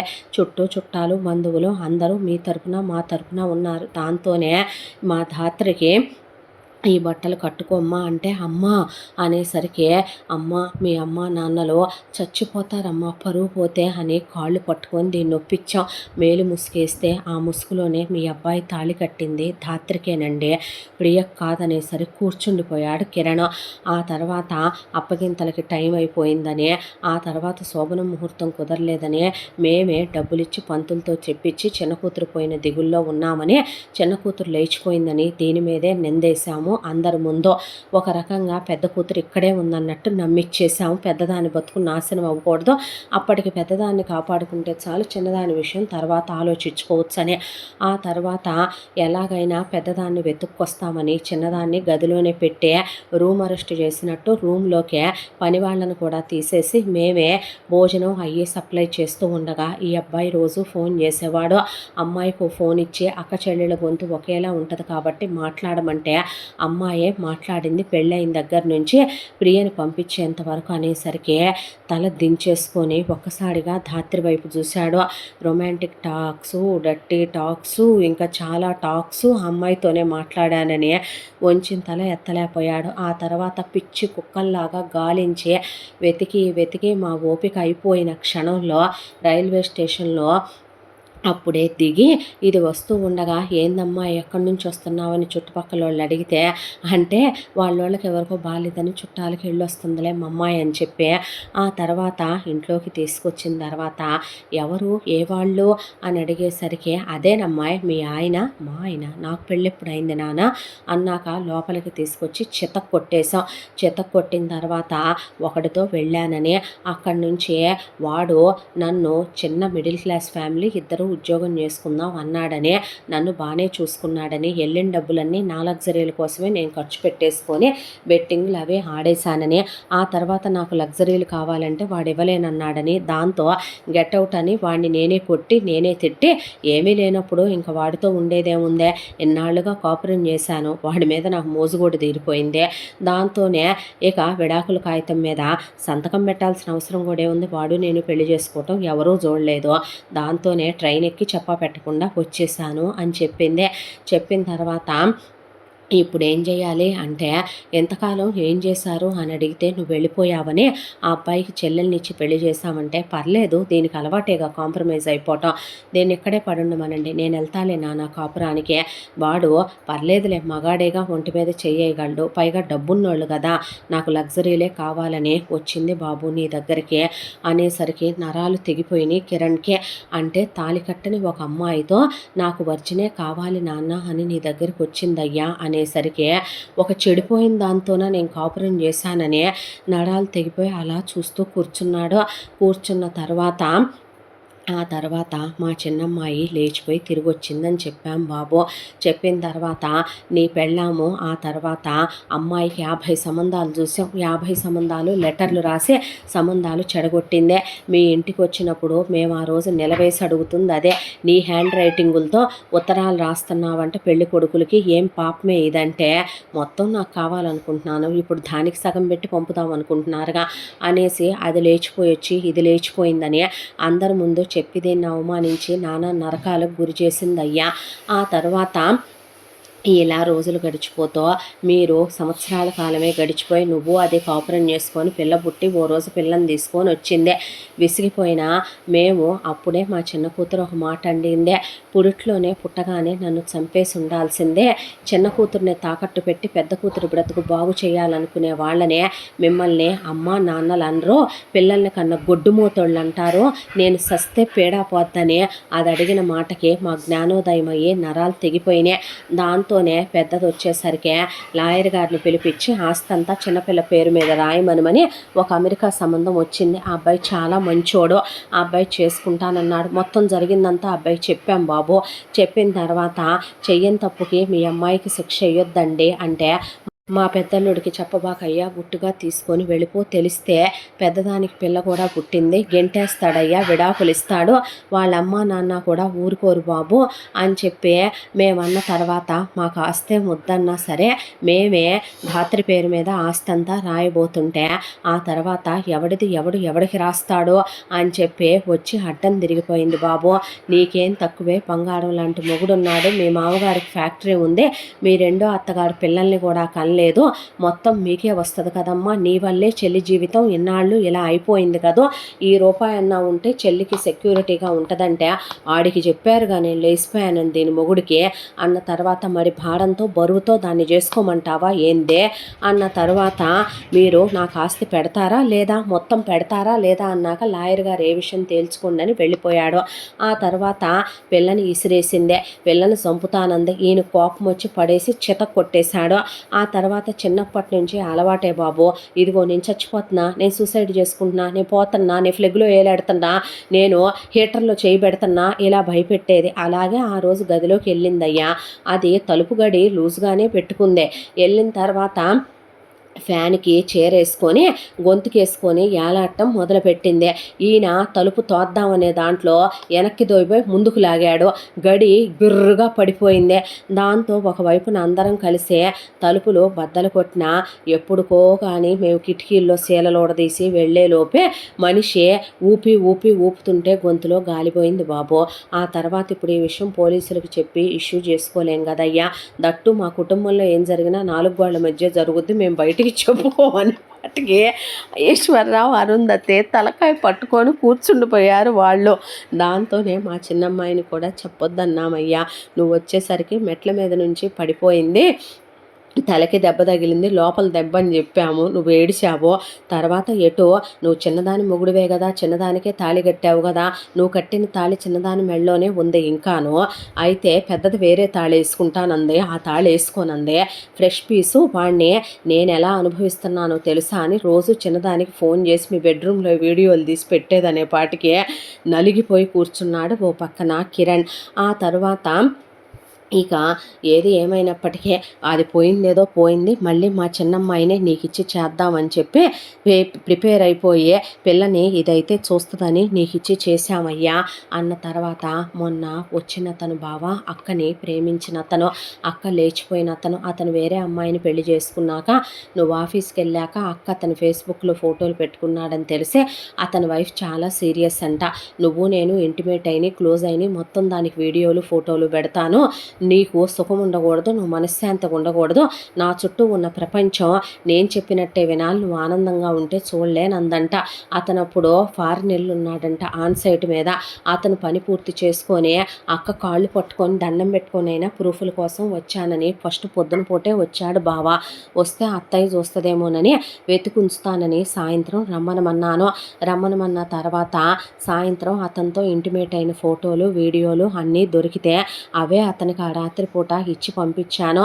మా అక్కను నువ్వు అలా తీసుకెళ్ళొచ్చా, ఎంతమంది జీవితాలు చిన్న భిన్నం అయిపోయినాయో తెలుసా అంటే, మీ అక్కేమీ తప్పు చేయలేదా, మీ మీద ఎన్ని చెప్పిందో తెలుసా, తర్వాత తెలిసింది మీరందరూ మంచోళ్ళని, ఒక గే ఫెలోగాడితో సంబంధం చూశారు నాకు, వాడు పెద్ద గేగాళ్ళలాగా ఉన్నాడు, అసలు వాడు మనుషులు ఎలాంటి వాళ్ళు అనేది అనవసరం, వాడికి ఆ ఒక్కటి ఉంటే చాలు 24/7 అని చెప్పిందంట నీ గురించి అనేపాటికి ఇక అసలు వంచిన తల ఎత్తట్లేదు కిరణ్.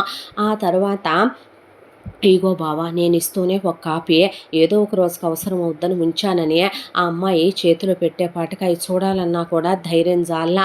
దాంతోనే నేను క్యారెక్టర్లు ఇస్తాను కాదు బావా, చెడిపోయిన దాన్ని కాదు, నువ్వు దూరం పెట్టినా నరకాలు పెట్టినా కొట్టినా తిట్టినా భరించిందే. ఈ నిజం ఏదో ఒక రోజుకి నీకు తెలియకూడదు అనుకున్నాను, అది నీ దృష్టిలో చెడ్డది కాకూడదు అనుకున్నాను. అమ్మా నాన్న మన పెళ్ళప్పుడు నీకు చెప్తామన్నారు, చెప్తే ఆకాశం అంతా ఊహించుకున్న మా అక్క క్యారెక్టర్ దిగజారిపోద్దే, పాప దృష్టిలో అది చెడిపోయింది అవుద్దనే వద్దన్నా నేనే అని చెప్పి ఆ అమ్మాయి అలా కూర్చుండిపోయింది. దాంతో అసలు కళ్ళల్లో నీళ్లు తిరిగిపోతే మొదటి నుంచి ఉన్న తొందరపాటేగా నీలో, మొదటి నుంచి ఆలోచించకపోవటమే కదరా మీ నానమ్మ తాతయ్య చెప్పినవన్నీ ఏంటో, అది చిన్నప్పటి నుంచి నీకు డాల్డా లేసి వండుకొచ్చిందా, నీ దగ్గరికి వస్తున్నామని పిచ్చిది నెల రోజుల ముందు ప్యూర్ గీలో వండుకొని నన్ను పిల్లాడి కోసం సంపాదించని సంవత్సరానికి ఒకసారి 2 సార్లు కూడా దాని ఒంటి మీద చెయ్యేసిన గుర్తు లేదురా, పనికి మాల ఎదవా నాకు. ఆ తర్వాత నీ పేరు మీద ఫ్యాక్టరీ పెట్టి నిన్ను చైర్పర్సన్గా కూర్చోబెట్టాలని కోట్ల రూపాయలు సంపాదించి ఈ ఇల్లు నీ కోసం కట్టించి నిన్నెందుకు హాస్టల్కి పంపేది కాదో తెలుసా? ఇక్కడున్న లగ్జరీలు నీకుండవనే, ఇక్కడున్న ఏసీలు నీకుండవని దాన్ని తిట్టి దాని చేత్తో తినననే, పంది తిన్నట్టు 10 పూట్ల తినేవాడివి, అది వండి పెట్టినయే ఏళ్ళు చిక్కుంటూ నాక్కుంటూ తినేవాడివి. దరిద్రపు ఎదవ. ఎక్కడికి పోతాయి మీ అమ్మ బుద్ధులు? ఎక్కడికి పోద్దరా? మీ అమ్మ రక్తం నీలో, దాని బుద్ధులే వచ్చినాయి నీకు. ఏంట్రా నిన్ను ఫ్రెండ్స్తో కలవనివ్వలేదా? ఎలాంటి గాలి వెధవలతో నువ్వు ఫ్రెండ్షిప్పులు చేసేదే? ఒక్కొక్కడు 10 మంది అమ్మాయిలనే హోటల్ రూములకి తీసుకెళ్ళి నాకే కనపడ్డారు నేను బిజినెస్ మీటింగులకి వెళ్తే. దాంతోనే నువ్వు వాళ్ళకు దూరంగా ఉండాలని తీసుకొచ్చిందే. పిక్నిక్లకు వెళితే వాళ్ళు అక్కడ నీకు ఏ డ్రగ్స్ అలవాటు చేస్తారనే. తాగితే తప్పు కాదా? స్మోక్ చేస్తే తప్పు కాదా? నీ తల్లి అయితే నిన్ను కొట్టుండేది కాదా? అవునులే, ఎంతైనా మీ పిన్ని కదా నాన్న. పిన్ని అనకు. అయ్యో, ఇన్నేళ్ల నుంచి నువ్వు పిన్ని పిన్ని పిన్ని పిన్ని అని దానికి టైటిల్ వేసినప్పుడు మరి అదంతా నలిగిపోయిందిరా. నీ గురించి గర్భసంచులు తీసేయించుకొని బుద్ధి తక్కువది దీన్ని తంతే నేను చెప్పానా దీనికి? ఒకళ్ళని కనవే అని చెప్పా, వాడిని ప్రేమగా చూడు చాలని చెప్పా. నీలాంటి వాళ్ళు డిజర్వ్ చేసుకోలేరురా. పోయిన మీ నానమ్మ తాతయ్యని నరికేయలేని అసమర్థపు వెధవనే, మీ అమ్మని ఏమీ చేయలేని చేతగాని వెధవని కాబట్టే ఇవాళకి నిన్ను భరించుకుంటూ వస్తున్నాను, పనికి మాలిన వెధవ అని ఆయన అంటూ ఉండగా, మీరేం మాట్లాడొద్దు మామగారు అని ఆ అమ్మాయి లేచి విడాకుల కాగితం మీద సంతకం పెట్టి, తీసుకోండి బావా బావా అని పిలిచుండేదాన్ని కాదు. ఎక్కడ నీ మీద నాకు మనసు పోద్దో, ఎక్కడ తాళి మీద నీ మీద ఇష్టం కలుగుద్దోనని అమ్మ నాన్న అలా పిలవమన్నారు. అంతకుముందు అలవాటైపోయిందిగా ఇన్నేళ్లుగా, అందుకే పిలుస్తున్నాను, క్షమించండి కిరణ్ గారు అని ఆ అమ్మాయి ఇచ్చేయబోతే బ్యాగ్ తీసుకొని వెళ్ళిపోబోతుంటే, ఎక్కడికి నువ్వు వెళ్ళేదని ఆ అమ్మాయి చేయి పట్టుకున్నాడు. వద్దు బావా, నువ్వు అన్న అన్ని మాటలు, కొట్టిన అన్ని దెబ్బల్లో నాకు కనిపించింది ఒకటే, నేను చెడిపోయానని. నాలాంటి చెడిపోయిన ఆడదాంతో నువ్వు కాపురం చేయలేవని. ఒక మాట చెప్పనా బావా, జీవితంలో ఎవరైనా ఏదైనా ఒకసారి తప్పు చేస్తే మారరా? అదే తప్పులో ఉంటారా? నేను చెయ్యలేదు, కానీ చేసిన వాళ్ళని నీలాగే ట్రీట్ చేస్తారా? అయ్యో, నేను అసలు అలాంటి వాడిని కానే కాదు. ఒక అమ్మాయిని 10 మంది రేప్ చేసినా కూడా ఒక అబ్బాయి పెళ్లి చేసుకుంటే అది తప్పు కాదనేవాడినే. మీ అక్క నీ గురించి నాకు ఇలా చెప్పి నన్ను నీ మీద అసహ్యం కలిగించుకునేలా చేసిందే. నమ్మాను, నిజమే, నేను చేసింది తప్పే, నిజంగా చెప్తున్నాను. అలా అనుకుంటే మా నాన్న నన్ను మా నానమ్మ తాతయ్యల దగ్గర వదిలేసే తప్పు చెయ్యలేదా? నువ్వు అలా అనుకుంటే మరి మీ అక్క వెళ్ళిపోయింది, ఆ విషయం భార్యగా నువ్వు నాకు చెప్పొద్దా? నా దగ్గర ఎందుకు దాచావు? నేను నీతో రొమాంటిక్ టాక్స్ మాట్లాడాను, డర్టీ టాక్స్ మాట్లాడాను, A++లే మాట్లాడాను. అన్నీ నువ్వు ఫీల్ అయ్యి నా గదిలోకి మీ అక్కని తాళి కట్టకుండా పంపావంటే మీ అక్క నాకేమవుద్ది? నువ్వు పంపిన దాన్ని ఏమంటారో? నువ్వు చేసింది తప్పు కాదా? మీ అమ్మ నాన్నలో అలా చెప్పకుండా చిన్న కూతురికి బదులు పెద్ద కూతుర్ని గదుల్లోకి పంపించి కాపురాలు చేయించి పిల్లల్ని కనివ్వటం, తాళి కట్టకుండా నిజాలు దాచటం తప్పు కాదా? నిన్ను చేసుకోవాలనుకున్న పెళ్లి కొడుక్కి కూడా మా పెద్దల్లుడికి చెప్పబాకయ్యా, మా పెద్దమ్మాయి లేచిపోయింది గెంటేస్తాడు, మా చిన్నమ్మాయి పవిత్రంగానే ఉందని వాడికి నిజం చెప్పి లైఫ్ లాంగ్ వాడు నన్నెలా చూసేవాడు. తప్పులు ఇక్కడ ఎవ్వరూ చేయని వాళ్ళు లేరు. నన్ను నేను వెనకేసుకొచ్చుకోవట్లేదో. నిజంగానే నీ మీద నాకు అసహ్యమే కలిగింది, కోపమే కలిగిందే. మీ అక్క ఆ లెవెల్కి నటించగలిగిందే. నేనే చెడ్డోన్నైతే మీ అక్క గురించే ఎంక్వైరీ తీయాలిగా, తీశానా? మీ అక్కని కొట్టాలి తిట్టాలిగా, తిట్టానా కొట్టానా? నేను చేసింది చాలా పెద్ద తప్పు అని మోకాళ్ళ మీద కూర్చుని ఆ అమ్మాయి కాళ్ళు వాటేసుకుని నీ పాదాలే పట్టుకుంటున్నాను, అనకూడని మాటలే అన్నాను.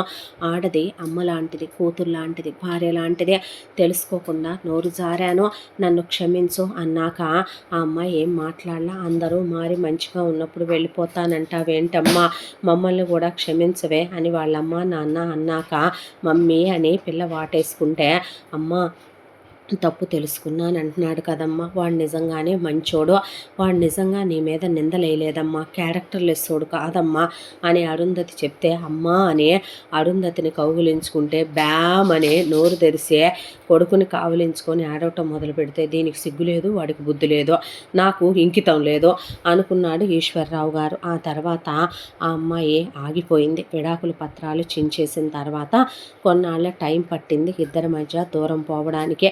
ఆ తర్వాత అమ్మాయిని తీసుకొని హనీమూన్కి వెళ్ళొచ్చాడు. ఒక్కడే కొడుకు పుట్టాడు. ఇక చాలని అమ్మాయి ఆపరేషన్ చేయించుకుంది. ఆ అమ్మాయి ప్రేమలో ఏ లోపము లేదో ఆ అమ్మాయి పాపని తనకు పుట్టిన కొడుకుని సమానంగా చూస్తూ అత్తమామలతో ప్రేమగా ఉంటూ తల్లిదండ్రుల్ని ప్రేమగా చూసుకుంటూ కిరణ్కి ఆ అమ్మాయి నిజమైన నిజాయితీగా ఉండే ప్రేమనిచ్చిందే. చుట్టాలు బంధువులకి మెల్లమెల్లగా ఈ విషయం బయటికి తెలిసిందే. పోయింది పెద్ద కూతురైతే చిన్న కూతురు అని చెప్పుకున్నారా, మాయదారి దాన్ని కన్నారని అందరూ వీళ్ళ మీదే సానుభూతి తెలిపారు.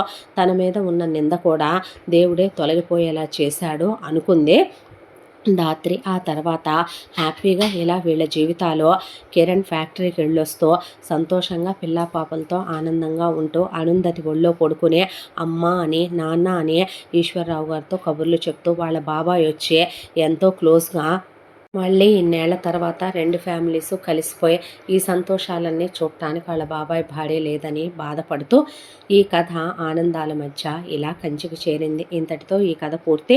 మళ్ళీ మరొక మంచి కథతో కలుసుకుందాం. తప్పకుండా మన ఛానల్ని లైక్ చేయండి, షేర్ చేయండి, సబ్స్క్రైబ్ చేయండి, బెల్ ఐకాన్ క్లిక్ చేసి ఆల్ అనే బటన్ ప్రెస్ చేయడం మర్చిపోకండి. ఇంత మంచి కథను మనకు అందించిన కథా రచయిత్రి సాయి లలిత గారు. మరో మంచి కథతో కలుసుకుందాం. Thank you so much.